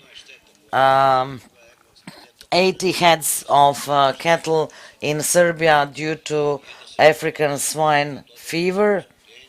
This will also imply the increased costs of life, but still our farmers keep working in the livestock sector, and I believe that farmers are very human people who care about our food, so we have to give them back. Pozivam gospodina Davida Kranjca s Agrobiotehničkog fakulteta u Osijeku da se obrati. Hvala predsjednice. Iz perspektive akademije. From the perspective of the academia, when we look at a small economy such as Croatia, and when we know about the specificities of our needs, the initiatives of national parliaments are the first step to make frameworks for responding to challenges. Listening to all the interventions, I believe that the academia and members of parliament should cooperate more in order to set goals and to deliver results.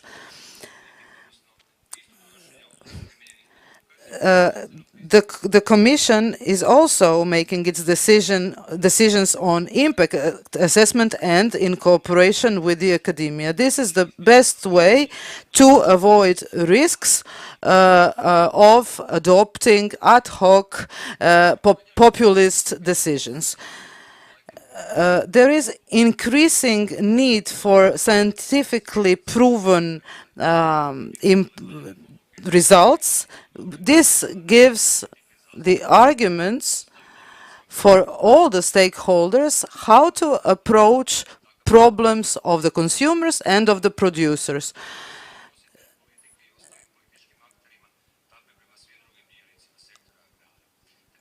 all the stakeholders should be involved, and therefore I say how important the academia is in contributing to finding common solutions. Thank you. And now I invite Madam from the Croatian cluster of agriculturals. Dear Chairwoman, I'm speaking here on behalf of the industries based on forests. In times of great crisis, we always go to the origin. Where do the forests start? There, where the field ends. We know that in nature, things are not that simple, and that they are separate ecosystems. And through this prism, I think that we should look at the CAP as a part of the concept of bioeconomy, which is getting stronger and stronger in member states. And I can proudly say that Croatia is one of the countries which is adopting its national strategy in coordination with the Ministry of Agriculture, who are here today, the representatives of which are here today. The CAP should be one of the instruments of rural development of each country, so I believe that we should emphasize the importance of cross-sectoral cooperation and of investing in innovation and research. Also, we should cooperate on a macro-regional level. For Croatia, it is very important to cooperate with the other countries from the Danube region. Thank you, Mrs. Diam. And now I invite Mr. Burcher to give his final considerations about the debate that we heard. Mr. Burcher. Thank you, Madam Chair. I can be very short. Firstly, let me congratulate you for this conference. And I'm really impressed by the deep knowledge you have about issues relating to the common agricultural policy. It really shows that you are close to farmers and you are defending their interests. So many thanks for this. My second point is that we put farming in a very strong context with food security, which I think is what we have to do and we should permanently remember. On the other hand, I see now, and this is related to my job, that we are increasingly challenged by people who argue you do not need farmers anymore to produce food because we have fermentation, we have labor meat, and the Italian colleague has just referred to this. So I think it is important that we continue to repeat how important food production is as a consequence of farming, but we should also draw the attention of the positive externalities of farming for our landscapes, for biodiversity, for rural areas, for our society. Because farming is food production, but it goes beyond. And all these additional positive externalities, all these people who are producing food in laboratories and then to fermentation, they will not produce these effects. So I just would like to alert you that there is a big discussion now going on about alternative food, and our colleague has referred to it. In terms of role of national parliaments, I think the new CAP, and we have said it already, really provides a possibility that you are getting involved in the national strategic plans, which have huge possibilities and flexibility. So I think you have a role there. But evidently, we will continue to interact with national parliaments and parliamentarians also as a commission. I think our president has put it very rightly when she made her speech to the nation or to the European Union. She said what we need is not polarization but dialogue.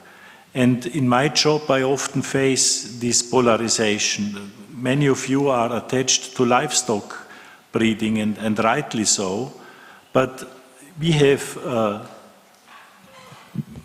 people and stakeholders, if they see livestock, they just associate with livestock methane emissions and red meat that might have a correlation with cancer. But livestock is more than that, and this is why I come back to what I have said before. It's about landscapes, it's about biodiversity, it's about people keeping in rural areas. And I think all these elements is also agriculture. Thank you. Hvala lijepa gospodinu Burčaru. Thank you, Mr. Burcher. Now I invite Mr. Norbert Lind, Chairman of the Committee on Agriculture and Rural Development, to provide us with final considerations. For giving me the floor, I will not repeat what Wolfgang Burcher just said. I think we heard really a diverse contributions this morning and today within our conference. And when I listen to the representatives of the different member states and from different political parties, we could have seen that there are a lot of different expectations when it comes to the common agriculture policy.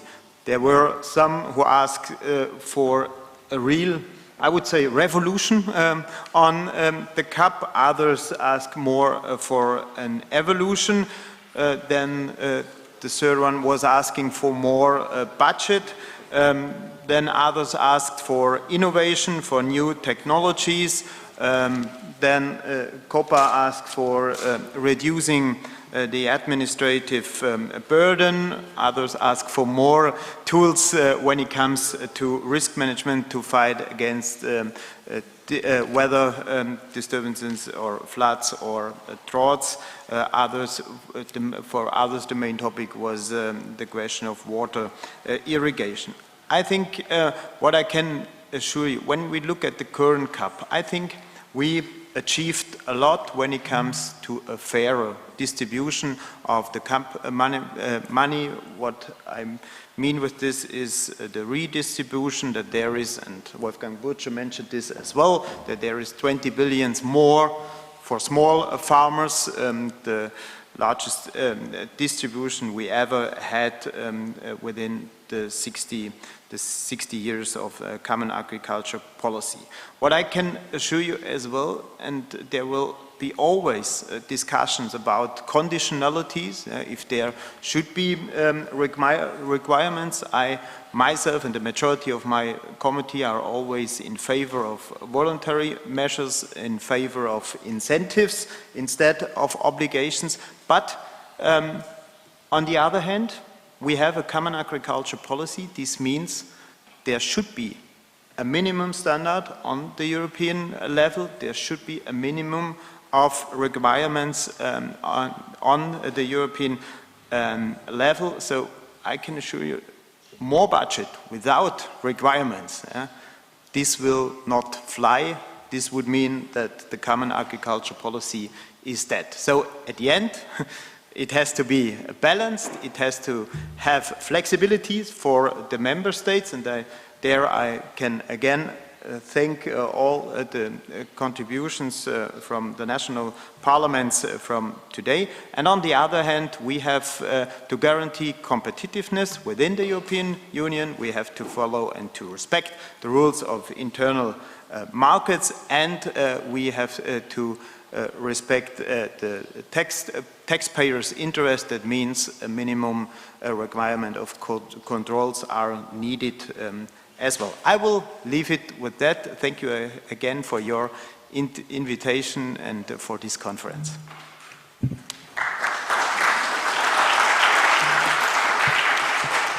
Poštovane kolegice. Dear colleagues, dear participants of this Inter-parliamentary conference from 24 European countries, distinguished representatives of the European Commission and the European Parliament, dear representatives of the professional and the scientific community, I thank you all from the bottom of my heart for coming to the Croatian Parliament and for your contribution in the discussion on how to make our CAP in the future better suited for farmers and rural residents. Celebrating the 10th anniversary of Croatia's membership in the EU with you, I would dare say, the most important people in charge of agriculture throughout Europe, I feel proud that we share the same values, awareness and responsibility for the most important resources in our countries. Land, air and water, with which agriculture and food production are closely connected, but also the preservation of rural areas and biological diversity permanently oblige us to adopt effective and sustainable policies and solutions.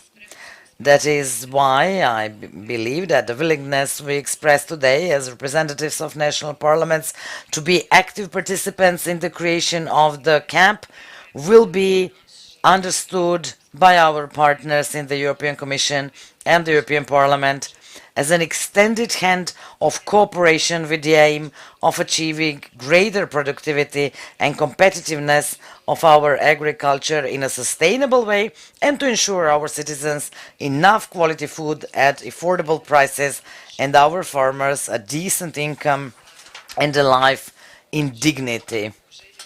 With the wish to achieve these goals through mutual dialogue and understanding of the needs of farmers and villagers, I thank you most heartily for coming and wish you a happy return to your homes. I would like to express my special thanks for all the support of the staff of the Agriculture Committee, Office for International European Affairs of the Croatian Parliament, all our interpreters, the entire organizational committee of the conference, as well as the staff of the Croatian Parliament who provided us with technical support. They helped us definitely for this conference to be realized on such a high level. It was broadcast by Croatia, via Croatia TV and YouTube, and you will receive all the links and the photographs from this conference in due time.